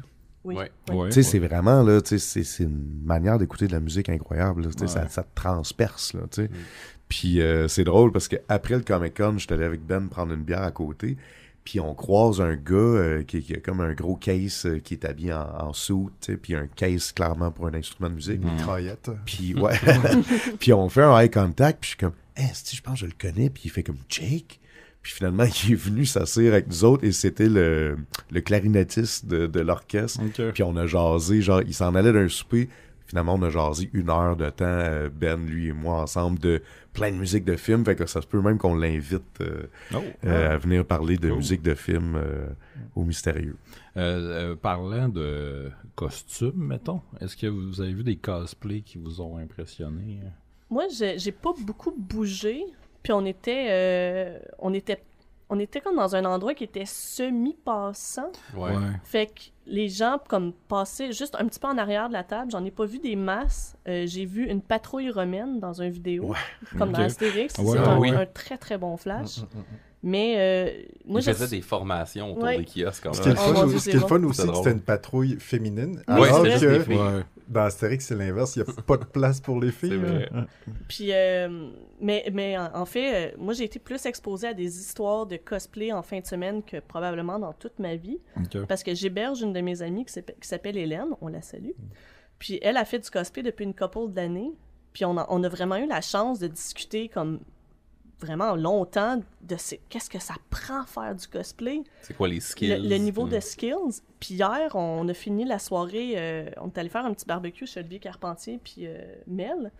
Puis il y avait il y avait la fille du geek, l'artiste et l'otaku, Emily. Puis elle a rentré dans la mascarade avec une de ses amies en costume de Ren et Stimpy, mais comme mascotte, Ok. là. Pas du linge pour ressembler à Ren et Stimpy. Ouais, non. Tout Ouais. le kit. Puis elle me racontait sur quoi les juges ils checkent, parce qu'un volet pro, puis un volet comme amateur, ils donnent 25 prix aux amateurs, puis 4 prix aux pros. Mais là c'est la couleur de ta couture, le matériel, la présentation. Il faut que ça soit flawless. Ok. Puis j'étais comme, man, ça doit être tellement stressant, tu sais. Ouais. Tu te promènes toute la journée, tu t'es accroché dans une table, t'as une petite poche qui découle, tu te perds des points, tu sais. Wow. J'étais comme, ça doit être vraiment intense. C'est Ouais. tellement de travail. Tout le monde à qui j'ai parlé de cosplay en fin de semaine, j'étais comme, je suis humbled par la quantité de travail pour faire ça. là. D'ailleurs, est-ce que quelqu'un a vu Lorane? Non. Oui. Toi, tu l'as vu? Ben, j'étais chez eux. Hein. Non, non. Mais ouais, il était là le samedi. Ouais, dans c'est le Avec jour. son neveu, je crois. C'est Demi-sœur, demi-frère par Ouais. comme la fesse gauche. Là. OK. Mais qui était en Spider-Man Ghetto, là. Ok. Dans Homecoming, tu sais, son suit Ouais, homemade.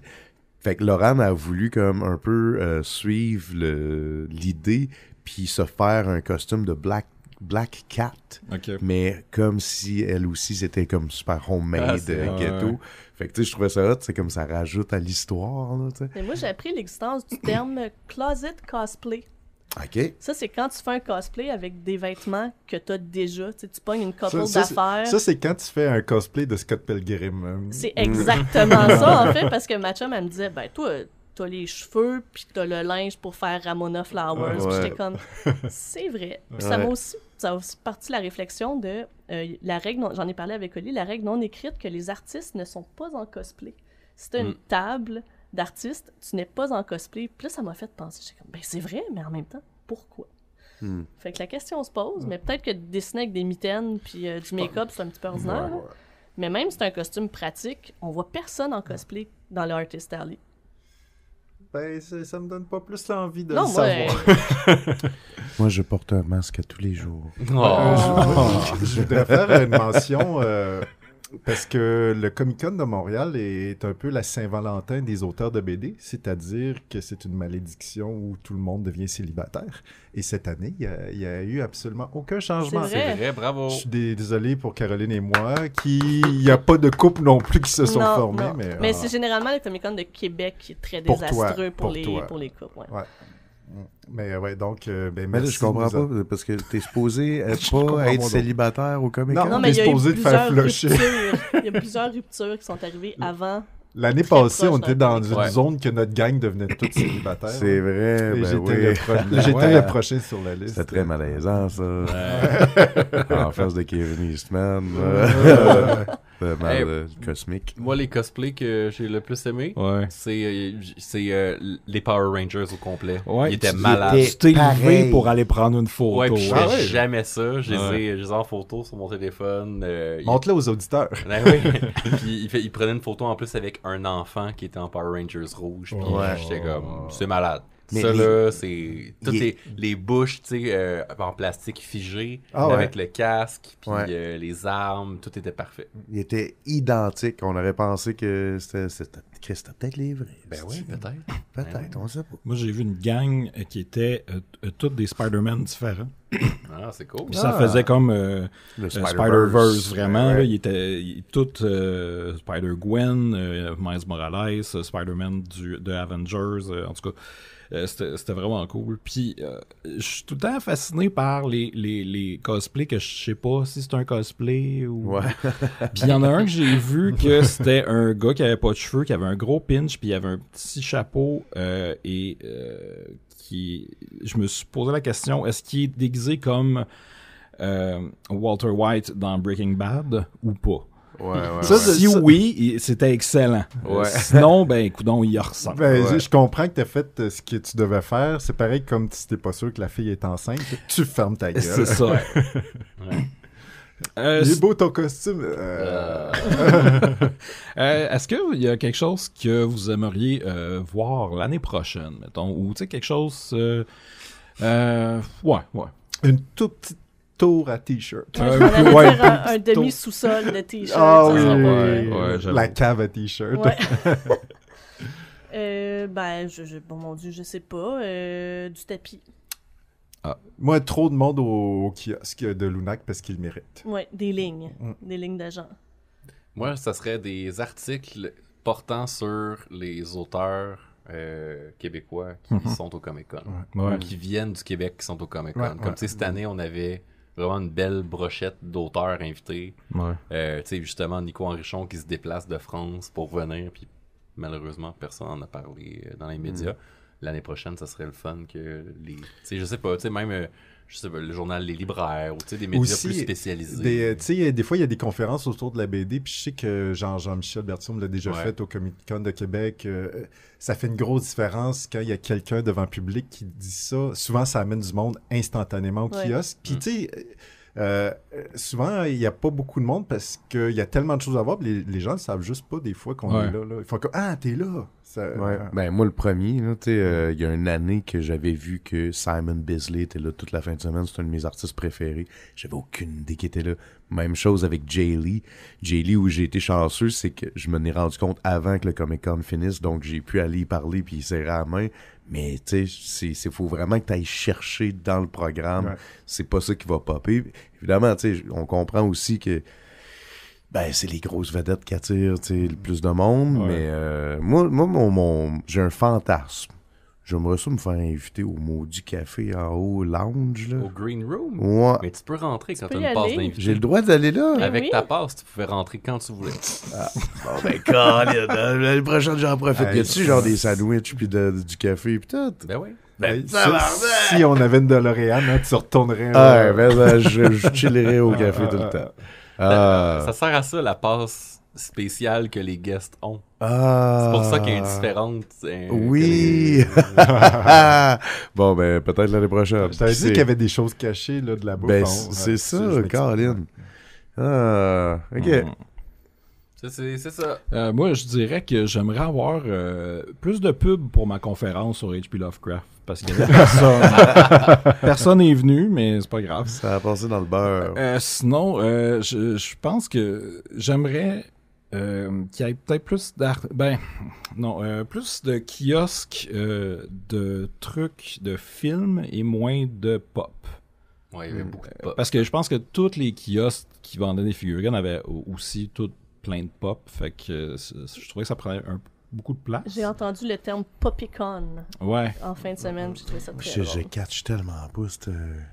Ben, à un moment donné, il y a eu comme une petite crise existentielle. Là. Puis tu vois Ah que dans oui. son regard, il avait vu l'abysse. Là. Ouais. Puis il dit des blocs de viande qui s'échangent des morceaux de plastique. Ça sert ça sert à rien. Tout ça, ça sert à rien. Puis là, j'étais comme, mon Ouais. Dieu. Parce que c'est vrai que ça peut être confrontant des fois, tu sais, d'avoir de la surconsommation de bébelles, puis tout, ça fait aussi partie du Comic-Con, tu sais. Mais tu sais, moi, les maudits pop, là, je cache pas pourquoi, je comprends pas. Ben, c'est les POG de notre époque. Là. Ouais. Moi, collectionne, je dois puis- dire que j'en ai déjà acheté. Moi, j'en ai un. 2. Je pense qu'il y a 2 ans. Non, ça, je pense que c'est Ben qui se l'est fait offrir. OK. Ouais, Il y a- c'est il y pas a- Winston on de est entouré. Ghostbusters dans On le est studio. entouré. Ouais, là, c'est comme... Je pense que ce qui est fascinant avec les pop, c'est juste que t'as plein de franchises qui ont le même modèle, fait que tu peux mélanger, tu sais. Ouais. Mais ça devient aussi un peu le bordel, puis il en sort tellement que les gens virent fous un peu. Ouais, Fait que- ça a pas de bon sens. Ouais. Là. Hey, c'est des affaires du genre... tu sais, Batman dans ce numéro-là, quand il perd son signe, mais qu'il a encore sa cape, mais que sa Ouais. tu sais, belt est cassée un peu, puis il y a une tache noire sur l'épaule. Cette version-là de Batman est Ouais. faite en pop. Là, tu sais. Fait que... Arrêtez, là, vous aidez encore à ce que les pop soient Ouais. vendus. Sinon, il y a des t-shirts. Hein. Fait que, je pense qu'on va passer à la deuxième partie du show. Merci d'avoir été là, tout le monde. plaisir. Je vais faire quelques plugs avant qu'on se quitte. Juste avant que les Ouais, plugs, ouais. je veux juste prendre un moment de remercier tout le monde qui est venu nous voir au live, Ouais. parce que c'était malade. Mais aussi tout le monde qui est venu nous voir à travers le Comic-Con. Il y a beaucoup de gens qui, à chaque fois qu'ils nous voyaient, nous serraient la main. « Ah, Ouais. les mystérieux! Ah, c'est... » Fait que merci à vous tous, vous vous reconnaissez. Jean, t'es awesome. Et puis aussi, merci à Martin. Martin qui a un podcast aussi qui s'appelle Les Injustes. Puis il avait couvert Alice, la BD... à leur podcast, fait qu'il est venu pour m'en jaser, puis c'est lui qui m'a annoncé quand on a eu le 100%. Ben oui. C'est lui qui me l'a annoncé live. Ah, tu l'as, là. Ben oui, je l'ai. Félicitations, vous Oui. avez même pas parlé de ça. Ouais, Ah ouais, bravo! ben, on en a parlé Ouais, on en parle Ah, dans ok, le live. ok, ouais. c'est pour dans ça. l'intro du live. Fait que, Laissez-moi raconter ça à nouveau. fait que merci à tout le monde qui sont venus nous voir, puis on vous aime. Ah, oui. Yeah! C'est ça. Si vous nous aimez, vous pouvez aussi aller sur le Patreon puis nous donner un peu d'argent parce que c'est comme ça qu'on survit. Ça paye le studio, ça paye plein d'affaires, mais ça nous fait plaisir aussi. Puis vous allez avoir des affaires en plus, c'est-à-dire un podcast qui s'appelle Bifurcation avec plusieurs sujets, dont un podcast sur Donjons et Dragons, avec comme invité Étienne Forêt, ou il y en a plein d'autres. Hein? Ouais.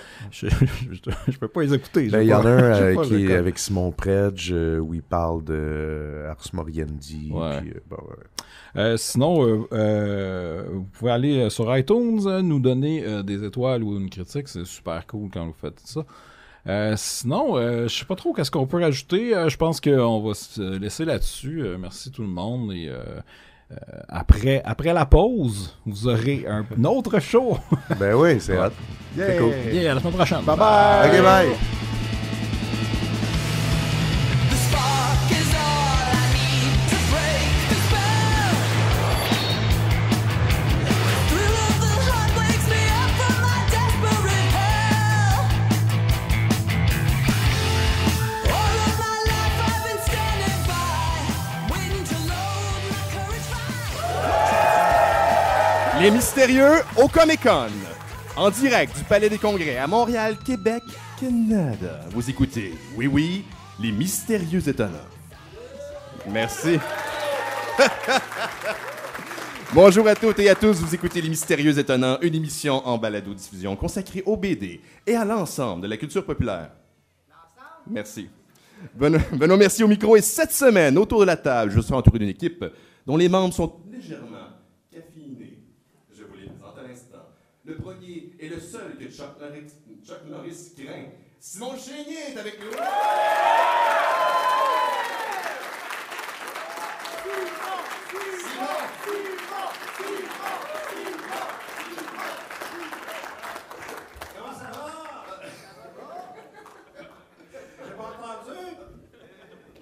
Le deuxième est la version Waluigi de Jason Momoa. Jake Dion est avec nous.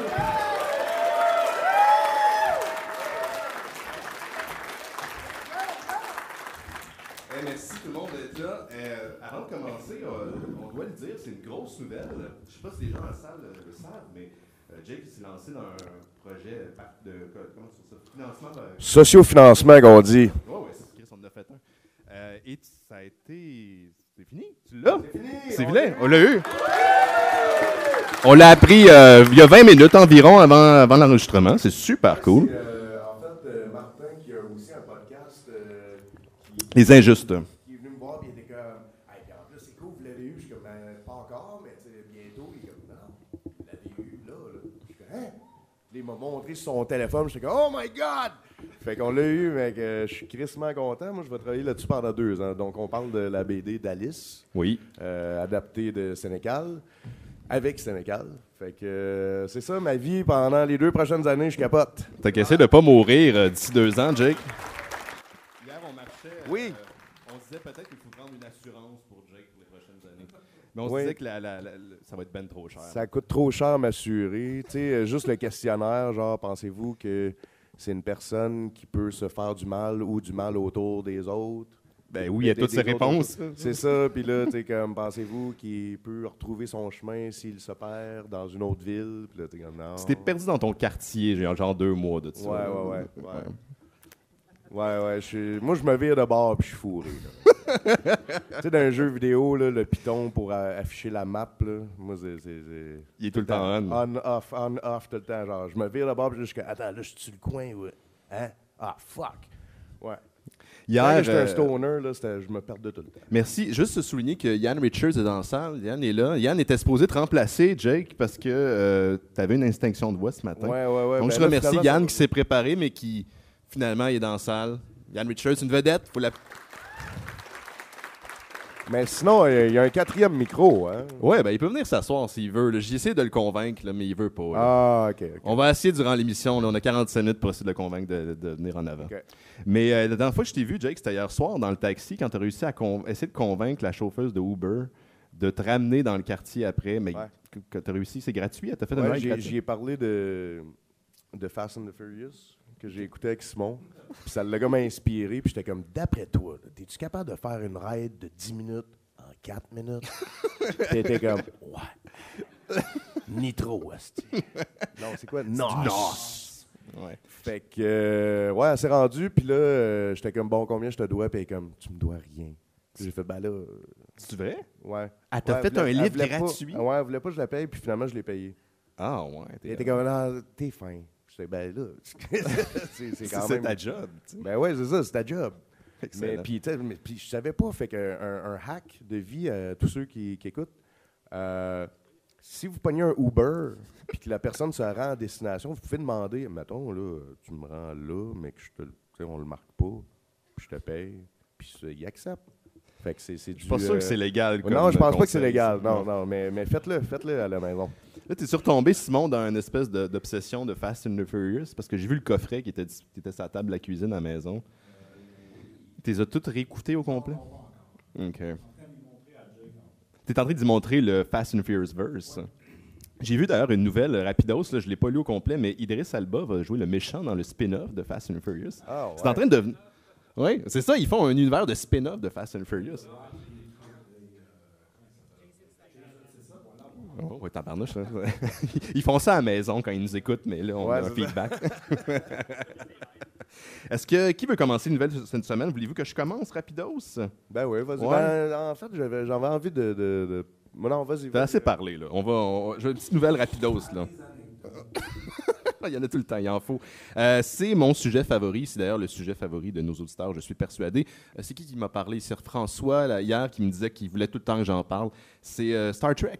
Une nouvelle de Star Trek. Vous avez ça, les Star Trek, les gars, hein? Ah, je capote. Merci. Bon, Super. je suis le seul à l'émission qui tripe sur Star Trek. Mais vous aimez ça, l'alcool, les messieurs? Ah, ça oui. Ça, oui. oui, hein. Ouais, ça, de temps en temps. Ben, vous allez pouvoir combiner vos deux passions bientôt, parce que CBS qui va lancer prochainement un whisky, un bourbon en fait, inspiré de l'univers de Star Trek, qui va s'appeler en fait le James T. Kirk Straight Bourbon Whisky. Et à compter au début du Comic-Con de San Diego, donc au niveau du, je pense, le 19 juillet, quelque chose dans ces eaux-là, vous allez pouvoir vous procurer pour $60 un whisky à l'effigie de Star Trek. Une bouteille qui est designée par des designers, mais on ne sait pas de ce qu'elle a l'air encore. Mais ça va être sûrement juste un item de collection que les gens vont pouvoir se mettre sur la main. Donc, pour 60$. Ce que je trouve vraiment bizarre, c'est qu'on va aller chercher des bourbons qui existent déjà en tonneaux, âgés de 4 à 12 ans. Je connais pas trop ça, l'alcool, à ce niveau-là, là, mais il me semble que mélanger tout ça, ça doit pas être très bon. Il y a tout le monde qui connaît ça. Ça doit pas être une sélection très très bonne de bourbon. Ah oui, ça, c'est comme... C'est comme à la fin de party, là, quand tu mixes toutes les bières ensemble, tu brasses un peu ça, c'est super bon. Hein. Qui fait ça? Moi, je fais pas ça. Ben ouais, on Ouais, fait lui, tout il fait ça, hein? Tout le monde fait ça. Ah ouais. D'ailleurs, si vous invitez Jake dans un party, je vous donne un truc. Faites un X sur vos canettes. Comment ça? Tu t'en es jamais rendu compte, hein? Un moment donné, t'étais venu chez nous, puis tu me fais une bière dans la face. Je disais, tu bandes ta bière, Jake? Oui. T'avais un gros X en dessous de ta canette. T'étais en train de boire ma bière. Dans ma face. Excuse. C'est correct. Ben c'est ça, c'était ma grosse nouvelle de Star Trek.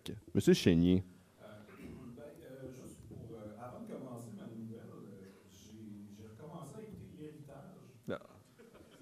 Puis juste pour, afin d'agrémenter le show d'aujourd'hui, Oui. je vais vous traduire quelques expressions qu'il y avait dans les épisodes que j'ai vus hier. Donc la première que je pourrais dire, c'est une que, quand tu parles pour vrai, tu vas dire si tu as des affaires à dire. Mais dans l'héritage, ils vont dire si tu as des affaires à cacasser de. Je trouve ça très beau. Ouais. Et il À y a cacater? aussi cacasser de. Ouais. C'est le de à la fin qui rajoute toute la poésie. Mais Héritage, ça se passe dans quelle année? C'est dans les années 40 ou c'est... Non, les années 80. Ah, OK. Non, même 90. Wow. Et juste un autre, c'est je vais y parler d'en face. Tu peux dire je vais y parler dans le mâche patate. OK. Voilà.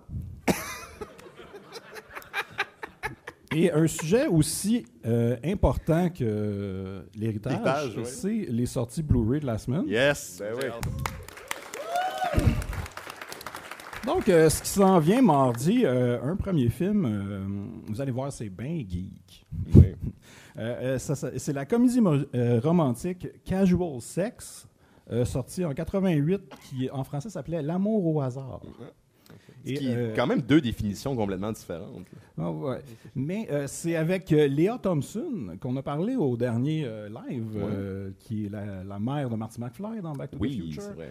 Et aussi qui a joué dans Howard the Duck. Il y a aussi Victoria Jackson qui a joué dans UHF. Et il y a Bruce Abbott qui a joué dans Reanimator et dans Interzone. Et Reanimator est basé sur une nouvelle de H.P. Lovecraft. Oui. Je connais ça. Oui. Fait que l'histoire va comme suit. C'est alors qu'elle assiste à une retraite de célibataire, deux amies, une active sexuellement et l'autre malchanceuse avec les hommes, partagent leur philosophie sur l'amour, le sexe, les hommes et les fréquentations suite à l'épidémie du sida des années 80. Je trouve ça très drôle lourd. que ça finisse sur un ton comme ça, mais quand tu regardes le trailer, tu as la chanson, tu sais, Feeling Hot, Hot, Hot. Qui joue pendant qu'il jase, puis là, ben, c'est vraiment une comédie de situation. C'est ça. Il y a aussi Andrew Dice Clay, qui est un humoriste surtout populaire des années 80, qui est revenu récemment, mais qui jouait tout le temps un gros douche. Là, il joue un gros douche là-dedans. Et clairement, c'est pas un grand film, mais c'est une belle vitrine sur cette époque des années 80. Ah oui. Donc, c'est juste ça. OK. Là, quelque chose de plus intéressant, ça s'appelle God Monster of Indian Flats, qui est sorti en 1973. C'est un film de monstre qui se passe dans le sud des États-Unis et le monstre est vraiment laid. C'est un mouton toxique. Fait qu'il est comme une face de mouton, mais il est grand, puis c'est clairement un gars dans un costume. Puis il y a plein de poils. Il s'en prend à des stations-service qui le fait exploser ou à des stoners qui le terrorisent. Et il y a une belle scène où il y a des enfants qui sont en train de pique-niquer. Puis là, tu le vois arriver tranquillement en arrière, puis il est vraiment laid, puis il n'y a aucune musique de tension, rien. Puis là, les enfants leur retournent, puis lui, il se garoche dans la bouffe. En tout cas, c'est pas... Puis on est en plein jour rendu là, dans cette scène-là. Oui, c'est ça. Et ce qui est le fun, c'est que sur le Blu-ray, qui est sorti par la compagnie qui s'appelle American Jar Film Archive, Et il y a aussi un bonus qui est un documentaire de 75 qui s'appelle The Legend of Bigfoot. C'est le seul fun de ça. Sinon, il y a Puppet Master 4 qui sort enfin en Blu-ray de 93. C'est un jeune scientifique et ses amis qui se font attaquer par des petits démons. Mais là, les Puppet Masters protègent le jeune scientifique. Donc, c'est le premier dans la série que les Puppet Masters deviennent gentils. Ah, comme des anti-héros. Oui. C'est réalisé par Jeff Burr qui a fait Texas Chainsaw Massacre 3, aussi Pumpkinhead 2 et Johnny Misto, Boy Wizard. Hein? Dans le film, on parle aussi d'un décapitron. Je pense que c'est comme un robot intelligent qui va... Décapiter? Oui. Et il y a aussi un film qui est Puppet Master 5, The Final Chapter. C'est pas vrai. Qui est clairement pas vrai.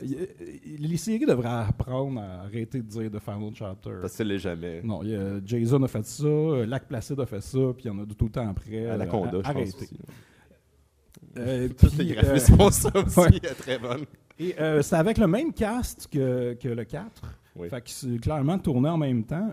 Mais là, les puppets doivent combattre leur plus grand ennemi, qui est un god demon qui détient le secret de la vie. Fouille-moi, je sais pas. Attends. Les popettes, là, sont gentils ou sont méchants? Là, ils sont rendus gentils. C'est ça. Avant, le 1, 2, 3, c'était des méchants. Comme Vegeta. Oui, exactement. Comme tous les méchants dans Dragon Ball. Comme Piccolo aussi. Ouais, c'est Comme Tenshinhan. Ouais. Comme Godzilla. Godzilla, il est gentil. Non, plus Gamera. Gamera. Ouais. Godzilla, il détruit, mais moins fâché. Okay. Mais là, ils sont-tu genre amis avec des humains? Oui, c'est ça. Ils sont amis avec le jeune scientifique qui est maintenant leur nouveau maître parce qu'il les a ravivés. Pourquoi il les protège, je ne sais pas trop. Faudrait que je les revoie, parce que j'ai vu ça il y a très longtemps en travaillant. J'ai comme fait un marathon, mais je travaillais, fait que je portais pas attention. Mais ça revient tout le temps pas mal au même. Ouais, c'est un peu tout le temps pareil. Fait que c'est ça. OK. Ben, merci Simon. Bon, merci Simon. Toi, Jake, je pense que j'ai préparé ça juste avant le show. Je sais, hein, ça paraît pas en tout. parce que je suis débordé, man. En tout cas. Y a-t-il du monde qui écoute Noël chez Isidore ici? Ah, nice. Ah, merci. Tu vois, on commence à Cool. Jake, toi, t'as essayé Spider-Man hier? Ouais, C'est ça que tu veux parler? ouais, j'ai assez Spider-Man, fait que je vais vous en parler. Mais juste avant, j'ai une pas une mission pour vous, mais ben oui, un peu une mission.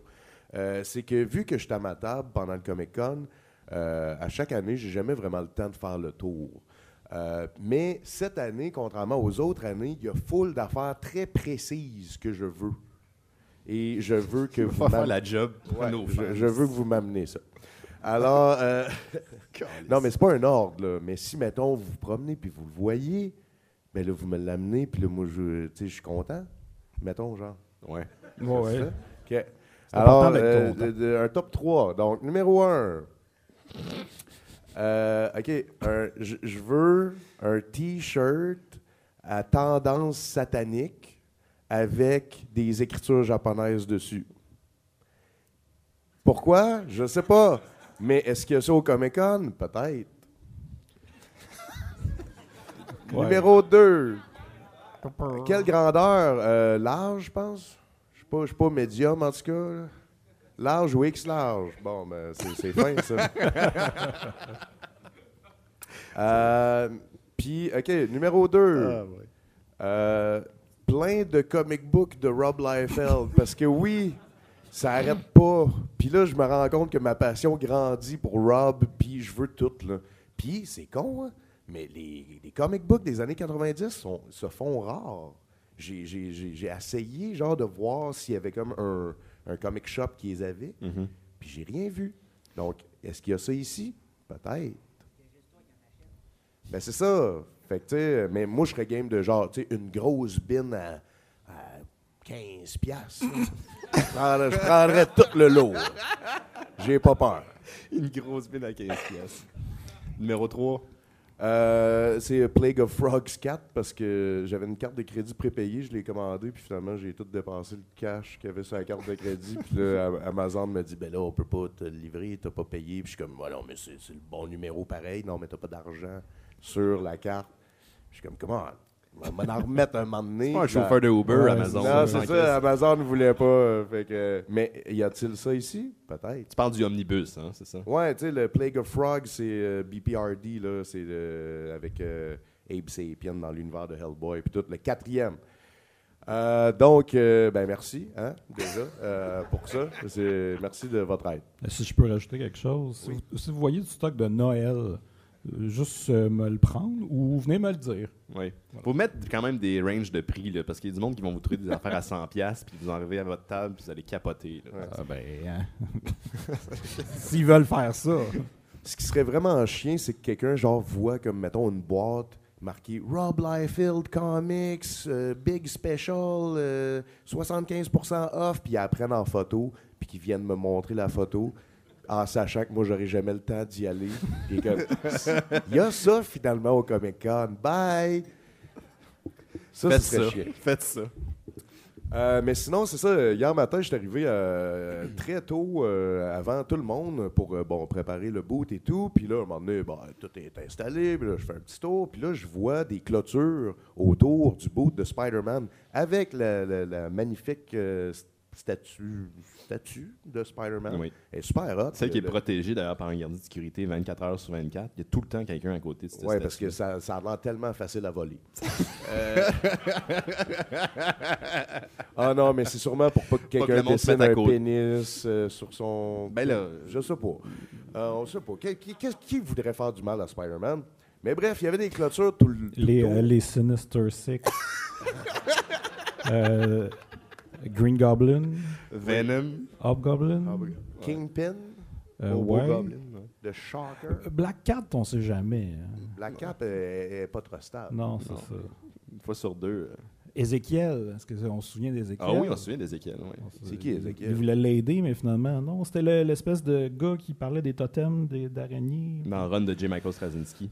Il y a genre au début des années 2000. Ça fait vraiment longtemps de ça. Avec Morbius. Morbius. Morbius. Morlock. Morlock. Ouais, c'est ça. Morbius, c'est l'autre. Et Craven, Ouais, Craven. qui est vraiment comme Freddie Mercury, habillé en genre de Tarzan cheap. Là. C'est vraiment top ça, select. pareil. Fait que là, il y avait des clôtures tout le long. Puis moi, qui dit clôture, dit jump par-dessus la clôture. Puis là, finalement, c'était un petit peu trop haut. Fait que j'ai juste déplacé le petit trépied pour passer à côté. C'était super héroïque, mon affaire. Le Jackal. Jackal, oui. Il veut du mal à Spider-Man. Ouais. Mais, fait que là, tu sais, fait que là, je suis l'au bord, là. Je suis dans la zone de pouvoir jouer. Fait que là, je capote. T'sais. Carnage Fait- aussi, il veut. Carnage, Ouais, ouais. Il y a d'ailleurs un bon cosplay de Carnage. Ouais. Venom, On l'a dit. on le sait. Mais non, on le Ben, sait on sait plus. pas, on sait plus. Ouais. Ouais, ça dépend des époques. Ça dépend des époques. Ouais, OK. J'essaie de penser à d'autres. On en a nommé beaucoup. Hein? Non, mais continue. Ben, direct en partant, les Thanos, Sinister- oui. Thanos, ouais. Thanos. C'est pas directement, mais en même temps. Thanos il s'en fait- crisse pas de Spider-Man. Mais il veut du mal pareil. Ouais. Ultimement, il veut du mal. Ouais. Ouais, ben, il Mais non, disparaît, dans hein. le fond, son point de vue, c'est qu'il veut juste aider l'humanité. Ouais, c'est ça. Mais il dit pas I hope they remember you à Spider-Man. Il dit ça à Tony Stark. Ouais. Ouais. Fait que là, j'ai la manette dans les mains, puis je suis vraiment proche d'un écran géant. C'est assez incroyable. Je me sens comme si j'étais dans une autre dimension. Alors, je commence le démo. Et pour vrai, les gars, c'est malade. C'est malade dans la tête. Genre, les gens qui ont vu des images savent exactement c'est quoi le style de jeu, là. Mais la qualité... tu es dans Manhattan et tu swings entre les buildings. Juste faire ça, j'aurais pu faire ça pendant 4 heures de temps. Tu t'accroches plus juste au ciel comme dans les Non, autres, c'est ça. Non. Puis le système, c'est ça, c'est que les contrôles sont tellement intuitifs. Là. Tu sais, il y avait un petit tutoriel, mais genre, après 30 secondes, même pas, je dis 30 secondes, 10 secondes, je swingais tout seul, puis genre, j'essayais de mes propres moves, puis genre, tu peux comme te pitcher sur un mur, bouncer dessus, revoler sur l'autre mur, te swinger après un lampadaire, finir, genre, puis là, j'ai vu le Baxter Building, Fait que là, tu sais, comme j'ai monté en haut de ça, puis là, je voyais un autre tour plus haute, puis là, tu sais, juste ça, là, c'était malade. Puis, ben, il y a des missions, puis tout, là. Puis le pire, c'est que c'est cool. Tu sais, parce qu'au début, j'étais comme, je m'en crie, je veux pas faire émission, je veux juste soigner partout. Ouais, c'est hors de contexte, cette phrase-là. Je sais pas ce que ça peut vouloir dire, mais c'est pas cool. Fait que je sais pas c'est quand il sort, j'ai pas de notes. Je pense que c'est genre début septembre. Début septembre. C'est ça. Ben, c'est... Le Qu'est-ce 7. qu'il y a début Merci. septembre? C'est ma fête. Quel drôle d'adon. Fait que c'est ça. Merci. C'est débile, Spider-Man. J'ai eu le temps de finir le démo, mais je me suis... c'était lame, là, à la fin du démo. Je me suis fait tuer par Shocker. Shocker. Monsieur Mais Négatif. Mr. Négatif est dans le jeu. Il est ouais. dans le jeu aussi. Ouais. Ouais. Ben, merci, Jake. Et voilà. Merci beaucoup. Non, ça vaut pas un applaudissement, ça. Ben voyons. Vous applaudissez ça pour vrai? Genre, je vous donne des ordres, puis... Moi, j'ai un loyer à payer aussi ce mois-ci. Je voulais parler d'une petite... en fait, c'est une rumeur, mais ça a été confirmé récemment. Je voulais pas en parler en début de show. Je voulais pas comme mettre le beat down, mais Steve Ditko est décédé, man. Le co-créateur de Spider-Man et de Doctor Strange, c'est un gars qui a laissé une grosse marque sur l'industrie de la bande dessinée américaine. Fait au moins 50 ans qu'il donne pas d'entrevue. C'est un gars qui était très... Ermite. Il était carrément ermite. Ça semblerait que c'était pas quelqu'un qui était facile à vivre non plus. Je sais de sources sûres qu'on a décidé de l'inviter ici au Comic-Con de Montréal. Il refusait tout congrès. Il voulait pas être associé aux super-héros, à la bande dessinée plus mainstream. Il a été retrouvé dans son appartement de New York le 29 juin dernier. Et ça faisait 2 jours qu'il était là. Il n'y a aucun descendant. Il n'y a aucune famille.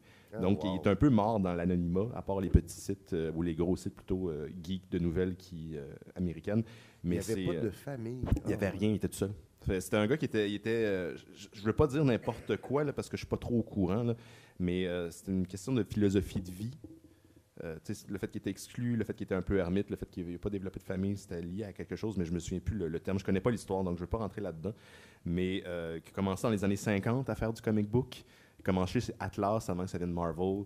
Il a travaillé chez, je pense, 2 ans plus tard, il a commencé à faire Spider-Man, Doctor Strange avec Stan Lee, qui lui aussi est rendu quand même assez vieux. Steve Ditko avait 90 ans et il est mort dans l'anonymat. Mais il faut se rappeler de ces auteurs-là. On parlait de Jack Kirby, on en parle souvent à l'émission. C'est un gars qui, aujourd'hui, on en parle, mais à l'époque, personne ne connaissait son nom. Et encore aujourd'hui, des fois, c'est un peu difficile de juste montrer son apport au comic book. Mais il a travaillé sur Squirrel Girl, il a co-créé Squirrel Girl aussi. Doctor Strange. De Question chez DC. Ouais. Depuis les années 90, il avait laissé le mainstream. Et semblerait-il qu'en 2016, il avait encore son atelier dans Manhattan. Il travaillait encore. C'est quelqu'un qui n'a jamais arrêté de dessiner jusqu'à ces derniers moments récemment, au début, à la fin du mois. Du juin. C'est l'espèce de tragédie de notre époque que, tu sais, c'est super hot que les plus gros films d'Hollywood, c'est juste des films de super-héros, puis tu sais, on célèbre cette culture-là, puis tu sais, à cette heure, tu sais, comme la grand-maman de n'importe qui, c'est qui Thanos, tu sais, c'est fou, là. Sauf qu'en même temps, tu as ces créateurs-là qui sont malheureusement pas reconnus. Tu sais, c'est le fucking créateur de Spider-Man là, de qui on parle, là. Cette personne-là devrait pas mourir seule d'un appart, pas de cash, tu sais. Il y avait un petit peu d'argent. Oui. Il recevait-tu des royautés de Spider-Man? Je pense que oui.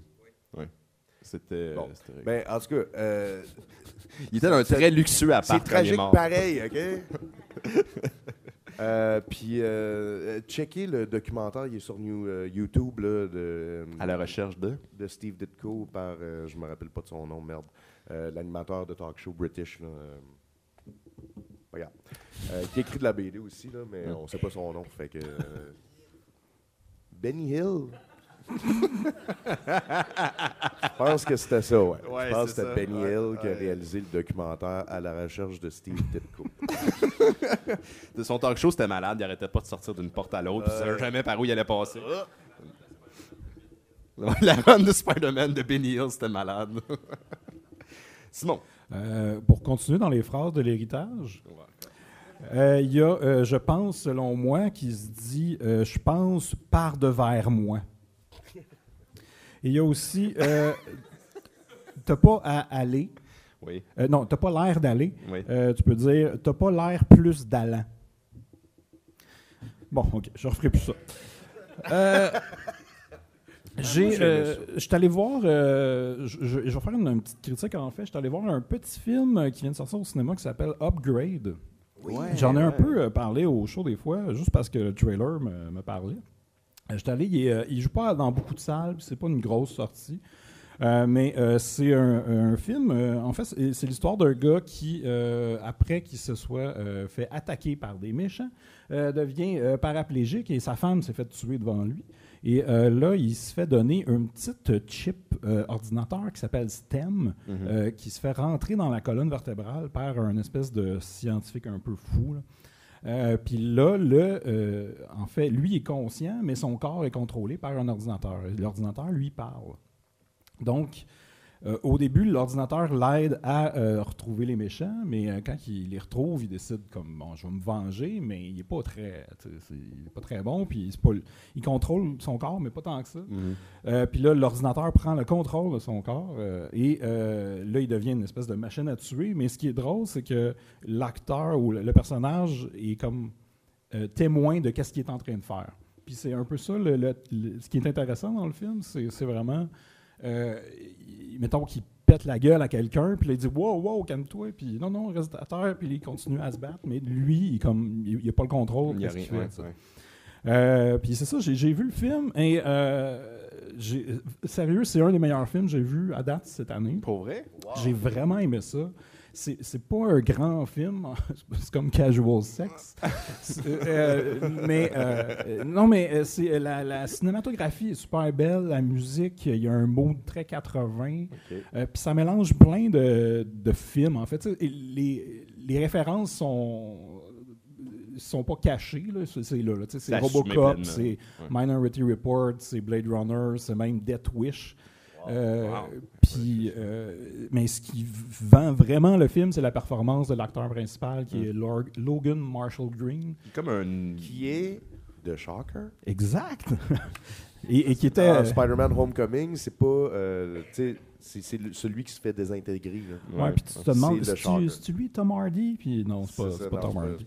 Il joue aussi le frère méchant dans The O.C. Je me souviens de ça.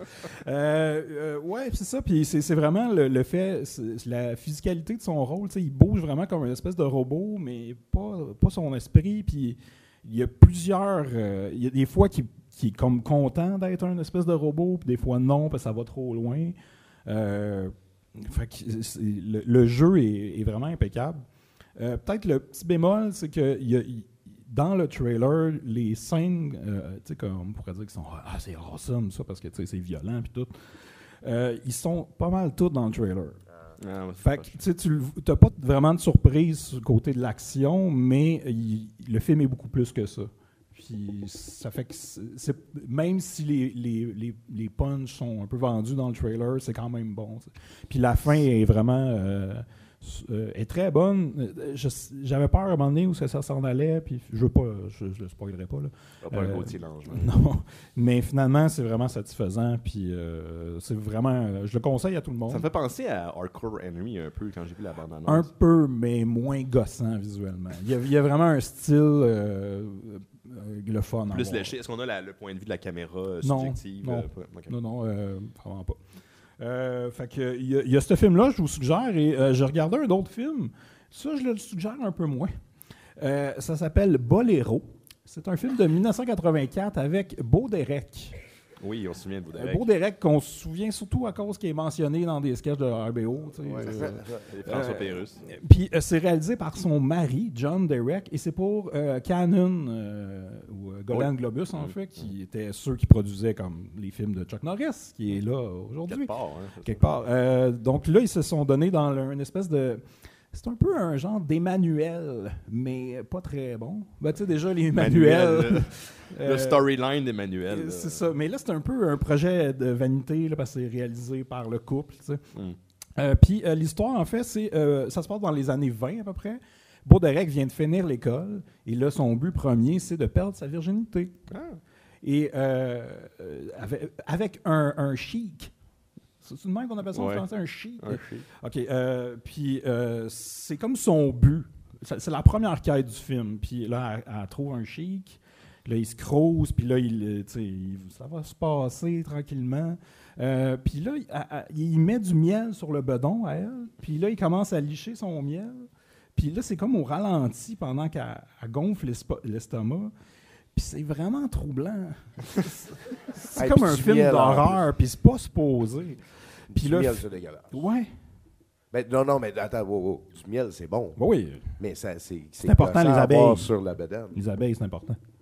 Les abeilles. Ouais. C'est- Mais c'est un peu dégueulasse. Puis là, finalement, le chien qui s'endort, donc elle n'a pas perdu sa virginité. Et après, elle rencontre un toréador. Ah, Et là, là, ça se passe, ça va bien. Puis, finalement, après qu'elle ait perdu sa virginité, le toréador se fait empaler le pénis par un taureau. hein? Donc, c'est la deuxième quête, c'est elle qui va...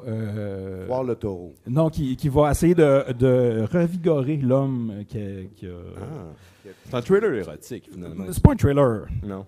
c'est plus une comédie érotique. Une comédie érotique. Mais il y a plusieurs... je suis un peu troublé parce que je viens de voir un enfant dans la salle. Pas Je encore. m'excuse. Ça fait m'excuse. plusieurs fois que ça arrive, ça. Puis, il y a plusieurs scènes marquantes. Ah oui, elle est là, OK.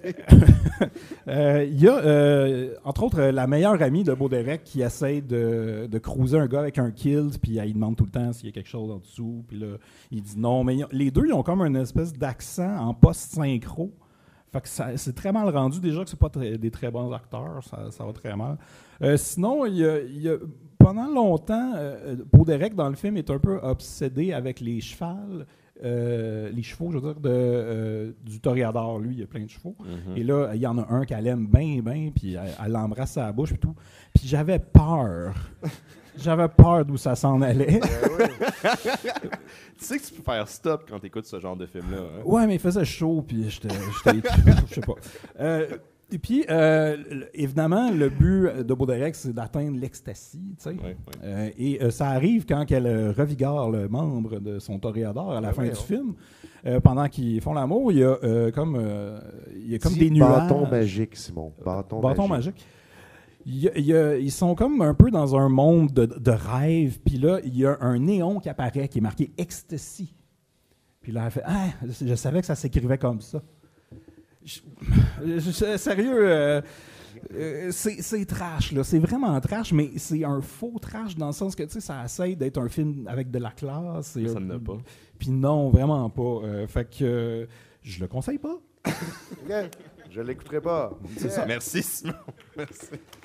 Non, Oui, mais ça, on peut l'applaudir. je les écoute pour que vous n'ayez pas à les écouter. Oui, tu nous évites beaucoup de souffrance. Ouais. Moi, j'ai une petite nouvelle qui est une rumeur qui est sortie cette semaine, puis je trouve ça assez intéressant. Des fois, les rumeurs, c'est plus ou moins du blabla, mais celle-là, je trouve ça assez captivant.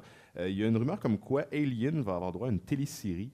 On n'a pas de date, mais ça serait basé sur l'univers des films, donc on parle pas d'une nouvelle timeline comme ils ont fait avec les Terminator il y a très longtemps. Mais sans savoir la date, on sait que l'année prochaine, ce sera le 40e anniversaire de la sortie du premier, si je me souviens bien. Et ça pourrait concorder avec la sortie de la nouvelle télésérie. Moi, je verrais de quoi à la Alien Colonial Marine, où on voit plus ces personnages-là. Je trouve que le 2 est excellent. Le premier aussi, là, mais pour une télésérie, ça serait vraiment parfait. J'ai hâte de voir aussi dans quelle période la saga des Aliens vont faire ça, parce qu'ils sont en train de fucker le chien avec ce que Ridley Scott fait, puis ces figures christiques là, que je ne sais pas trop Ça comprendre. s'en vient un peu complexe. Ouais, c'est complexe, c'est bizarre. Mais moi, je suis full dedans. J'aimerais bien voir ça éventuellement au petit écran. Et c'était tout ce que j'avais pour Alien. C'est bon. Toi, t'avais-tu un dernier truc ou tu voulais qu'on passe aux questions, Jake? Je peux le faire super vite. C'est parce que hier, ils ont ouvert la billetterie Fantasia, donc il ne reste plus de billets pour aucun film. Je suis désolé. Désolé tout le monde. Mais c'était 3 films à surveiller à Fantasia s'il reste des billets, sans niaiser, allez voir ça. Donc le premier, c'est évidemment Summer of 84 de RKSS, qu'on aime, on les aime. Le deuxième, c'est drôle parce que c'est justement François de RKSS qui m'a dit « J'ai vu un film à Sundance, puis c'était malade », et je parle de Mandy, film avec Nicolas Cage. Écoute, je sais même pas comment le décrire. Allez voir le trailer, c'est assez spectaculaire. C'est un espèce de Hellraiser mixé avec Evil Dead, super gore avec une performance de Nicolas Cage over the top comme on Comme on l'aime. les aime. Et il y a un duel de chainsaw à la fin du trailer. Et le troisième est un peu plus particulier. Ça s'appelle Crisis Jung, J-U-N-G. Et c'est un film français. En fait, c'est un film d'animation par la gang qui ont fait l'animation de Last Man. Puis c'est complètement malade. Donc, j'ai de la misère à comprendre qu'est-ce qui se passe dans le trailer. Il y a un dude qui dit « C'est l'ère de la violence ». Puis là, il pousse des griffes roses, un mohawk rose, puis des énormes boules. Puis là, à partir de là, il tue plein de monde qui ont des faces à la place de leur bâton magique. OK. Et ça a l'air fou dans la tête. Allez voir ça, allez checker le trailer. Puis en plus, ce qui est hot de Crisis Junk, ça vient avec une autre nouvelle que je vais plus parler la semaine prochaine. C'est en fait un studio français qui se starte une nouvelle plateforme où tout est gratuit. Donc, ils financent des longs métrages, des courts métrages, d'animation, mais aussi de live action. Puis ils mettent ça gratis sur le site. Donc, je vais en parler plus la semaine prochaine, mais ça a l'air malade. Excellent. Moi, je conseille d'aller voir Relaxer. Je l'ai vu, d'ailleurs, pour me préparer pour le show. Puis c'est un film qui rend hommage aux jeux vidéo des années 90, sur Nintendo 64, entre autres. Il y a beaucoup de références, mais c'est vraiment un film sur un loser en particulier, plus que sur les jeux vidéo. Puis c'est un huis clos. J'en dirai pas plus, mais c'est complètement fou. Puis vous n'avez aucune idée dans quelle direction ça s'en va. C'est absolument intéressant. Puis j'en ai vu un autre que j'ai beaucoup apprécié dans le segment Caméra Lucida, qui est la section plus fucked up de Fantasia, plus expérimentale. Ça s'appelle Luz, L-U-Z. Et pour vous donner une idée, mais vous avez, encore une fois, c'est très difficile à décrire le film. C'est une fille qui est chauffeur de taxi et elle va dans un poste de police qui est pratiquement abandonné la nuit. Elle va rencontrer 2 agents. Puis au fur et à mesure qu'elle va rencontrer ce qui s'est passé durant la nuit, on s'aperçoit qu'il y a une histoire de démon là-dedans. Puis à un moment donné, le rêve puis son récit se mélangent. Puis c'est petit budget dans le sens que tu vois qu'il n'y avait pas beaucoup de ressources, mais extrêmement inventif. Ça m'a vraiment mis sur le cul. Puis c'est 1h20. C'est vraiment pas long, mais ça vaut vraiment la peine. Relaxer, puis quoi? Luz. Luz. L-U-Z. Moi, je peux suggérer un film qui n'est pas passé à la Fantasia. Oui. Ça s'appelle La pomme, la queue et les pépins. Un film des années 70 où Donald Lautrec n'est pas capable d'avoir une érection. Oui. Et on se demande pourquoi. Et voilà. C'est quoi la pomme, d'après toi? C'est le Québec. OK.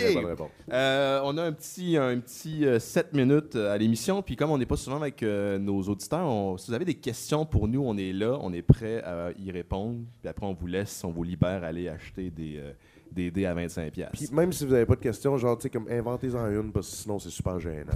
Parce que non, personne On va n'a de vous questions, fixer pendant puis il 7 nous reste minutes. 7 minutes. Il y en a. Toi, puis après Chuck. De quoi, excuse-moi? Lord of the Ring. Je sais pas, j'ai arrêté de carry après le premier film. Non. Ben voyons Non, donc. écoute, moi je suis gros. Non, je vais être positif.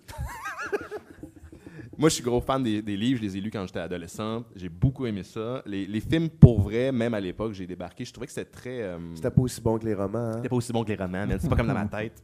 Mais je trouvais que c'était un peu plastique. Je voyais juste le CGI partout. Puis j'espère que peut-être la série va pouvoir aller peut-être plus proche des personnages, plus proche de l'univers, parce que oui, il y avait du stock. Mais why not? Moi, pour vrai, tu peux m'annoncer n'importe quoi. Puis habituellement, je suis bien.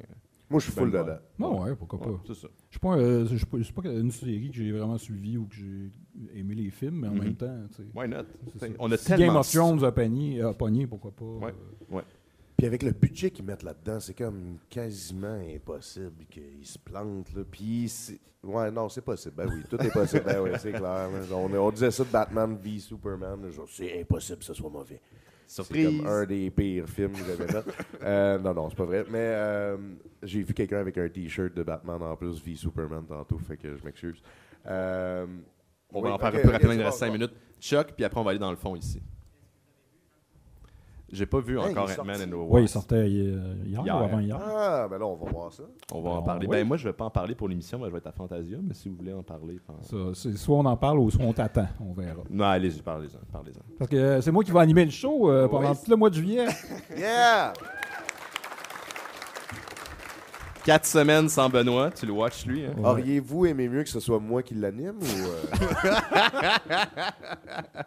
On va dans le fond, vas-y.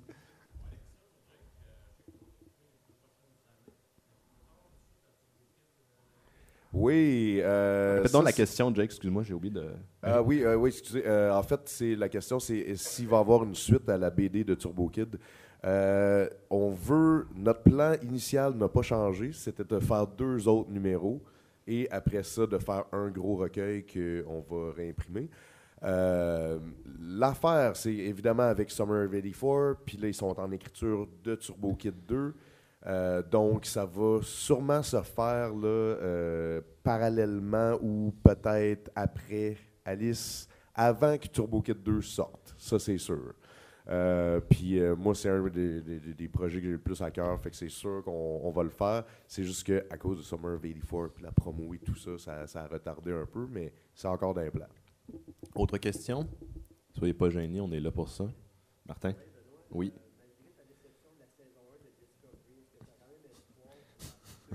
On parle encore de Star Trek. On m'a demandé, même malgré ma déception de la saison 1 Discovery, est-ce que j'ai espoir? Moi, j'ai espoir dans toutes. Je pense pas. Non, pour vrai, je trouve ça tellement niaiseux de penser que parce que la première saison, c'était, à mon goût, très décevant, que la prochaine ne sera pas meilleure. C'est pas c'était dans le béton, ces affaires-là. En plus, ils changent les showrunners. Oui, ils changent les showrunners. Qui ont été crissés dehors parce qu'ils étaient, je Des cite, assholes. des assholes. Oui, Là, il y a c'est des gens qui ouvrent les portes puis il y a une file. Là. oui, on a encore 3 minutes. OK, Ok, c'est autre bon. question. On défonce!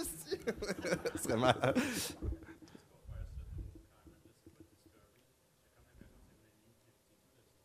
C'est le New 52 de Star Trek. Ouais, c'est un peu ça, Discovery. Ben, je parlais Hey, pas c'est trop- cool que les 2 seules personnes qui aiment Star Trek soient là, hein, Ben? On en parlera après, mais je suis d'accord avec toi. Ils ont essayé de révamper, mais ils ont perdu peut-être l'âme. Parlant de vous autres, là. Autre question?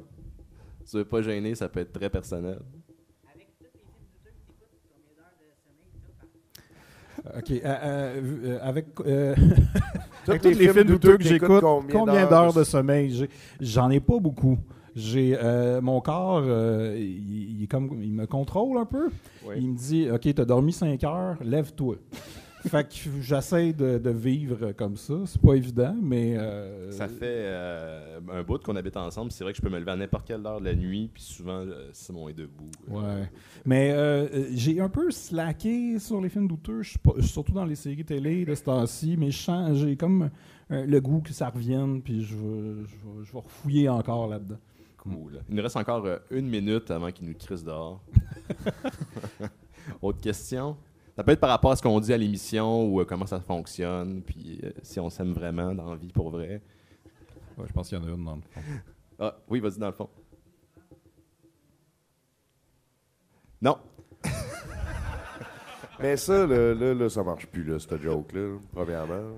D'un, à jamais été C'était bonne, tout le la temps joke. qu'on avait. Merci, Montréal!